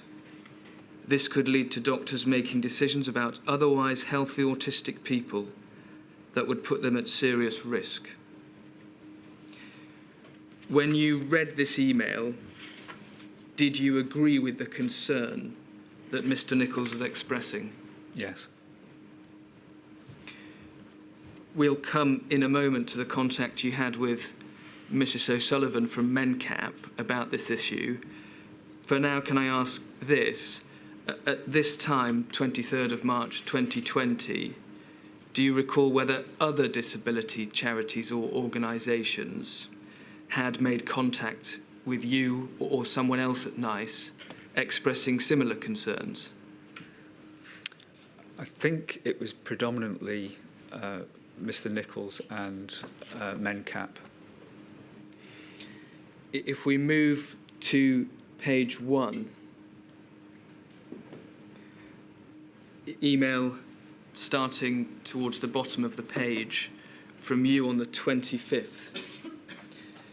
Your email begins by explaining that the consequence of applying the clinical frailty scale to people with autism was not intended.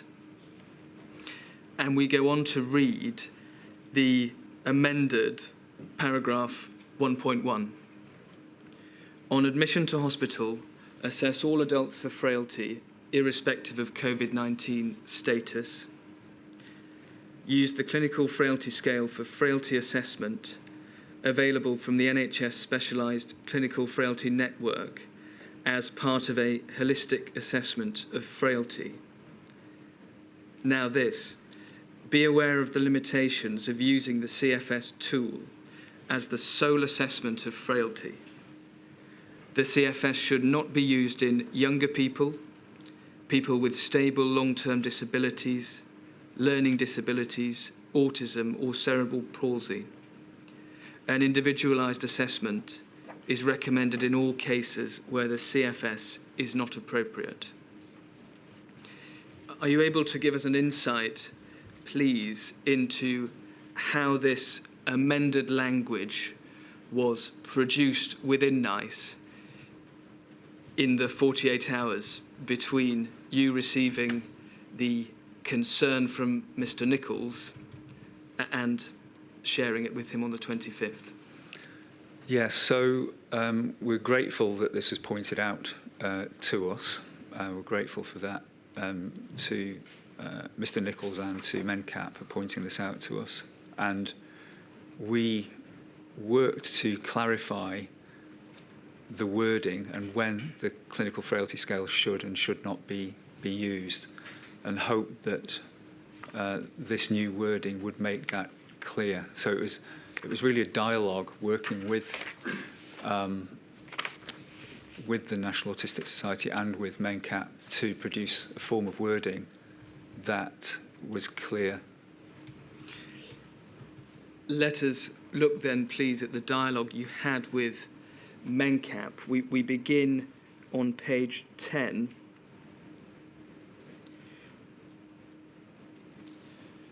We see here, bottom email, that on the 23rd of March, again, say the same day that you are in contact with Mr. Nichols, you receive an email from Jackie O'Sullivan of MENCAP. She expresses this concern. The key concern is that people with a learning disability who need support with daily living would be scored down to a level 5, 6 or 7, meaning that adverse decisions about treatment might be made. This concern is in broadly similar terms to that which the National Autistic Society had raised with you. If we move then to the bottom of page 13 into 14,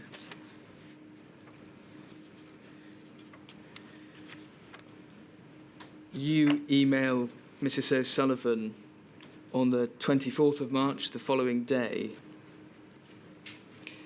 and you say this: as you can appreciate, because of the speed we were asked to produce these guidelines, they weren't subject to some of our usual steps. We are firming up how we get an equalities impact assessment into all future topics. You've described earlier the amended version of the equalities impact assessment that took place in respect of rapid guidelines. Just so the inquiry is clear, had such an assessment been carried out before the 20th of March in respect of this guideline? There was a guideline, there was an equality impact assessment on this guideline, but it wasn't as thorough. because of the speed we were working at. In respect of this particular guideline, are you able to assist the inquiry with what that assessment considered? Yes, I think it looked at age, and it looked at, I think that was the main consideration of the equality impact assessment at that time. Ought it to have also looked at the impact on those with stable long-term disabilities, learning disabilities or autism? Yes. Are you troubled, were you troubled, that it did not? Yes. Can I ask whether any disability charities or organisations had been approached for input during the formulation of this guideline before the 20th of March? They were not. Should they have been? Yes. Let us look then, please, at the revised guidance. Please, can we go to INQ 000 315780? If we move first to page 14,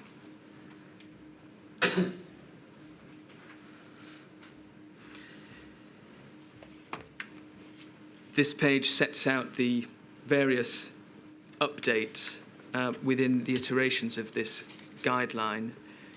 Do we see, looking down at the 25th of March 2020, that there was an amendment to paragraph 1.1, that's the paragraph we've been discussing, to clarify that the clinical frailty scale should be used as part of a holistic assessment, but should not be used for younger people, people with stable long-term disabilities, learning disabilities or autism. And then there was a further recommendation by the further amendment, I apologise, by the 31st of March to paragraph 1.1. Correct. If we move to page 6, we have the revised 1.1. Keeping that up, please, can we have the original guidance side by side? That's back to 474301, page 2. So we have the original on the left, the revised on the right. If we compare the two, in the revised, we have the warning at the end of the first bullet point. Be aware of the limitations of using the CFS as the sole assessment of frailty. In the second bullet point, we have the language, very similar language to that which we have seen in your emails already, that the CFS should not be used in respect of certain individuals. And then that an individualised assessment is recommended in all cases where the CFS is not appropriate. In your view, did these revisions remedy the concerns that had been raised with you by the NAS and MENCAP? I think they did. Could the need to have revised the guideline on the 25th, or by the 25th of March, and again by the 31st of March, have been avoided if stakeholders such as MENCAP and the NAS had been engaged prior to the 20th of March? Yes. In her evidence to the inquiry on Monday, Mrs. O'Sullivan said that despite the revision to the guidance, MENCAP remained worried that the genie was out of the bottle. Were you ever made aware of concerns that despite the revision, the damage, as it were, had been done, and that NICE had lost the trust of those with stable long-term disabilities, learning disabilities or autism? No, I was not. If we keep up, please, only the revised guideline, that's 315780. This section is called Admission to Critical Care. And I'd like to look at what this page says about DNA CPR decisions. At 2.4, we read this: sensitively discuss a possible DNA CPR decision with all adults with capacity and perform an assessment suggestive of increased frailty. This is in effect an instruction to clinicians, is it not? It's a recommendation. Yes. In your view, did the inclusion of a paragraph about DNA CPR decisions in this guidance within a section about admission to critical care risk conflating these two issues? The intention was to be clear that DNA CPRs should be individualised and sensitively discussed with people, their families and their carers in the normal ethical course of decision making. Were you ever made aware of reports that patients with DNA CPR notices were not being admitted to critical care to receive treatment? No.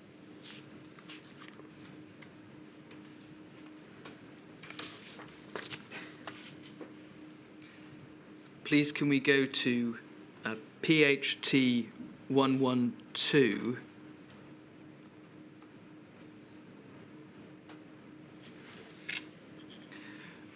Dr. Chris, this is an extract of Dr. Bryden's evidence to the inquiry on the subject of a prioritisation tool in the event that critical care capacity was reached. If we begin at the bottom of page 152,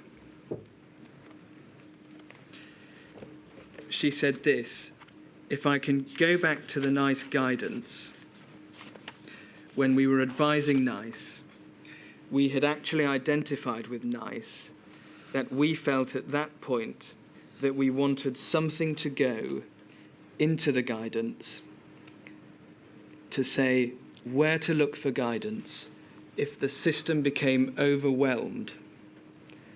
But that piece of advice that we gave was never produced into the final document. Can I ask this? Are you able to recall whether the Faculty of Intensive Care Medicine advised that the critical care rapid guideline should offer clinicians assistance about what to do in the event that critical care capacity was reached?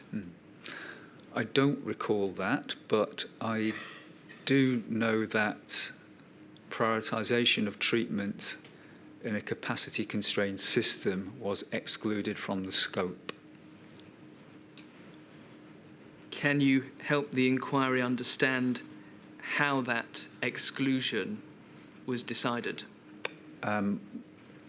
I think that was in the consultation and amendment of the scope as it was developed rapidly in that 5-day working period when we developed the guideline. Can you help with any of the reasons why the decision was made to exclude it from the scope? I'm not sure about that. I can only think that service provision is not normally within the remit of NICE guidelines. My lady, I'm about to move to a new topic. I wonder whether that might be lunch. Certainly. I hope you're warned, well, probably gather we might have lunch break. So have to come back this afternoon, 20 to 2, please. All rise.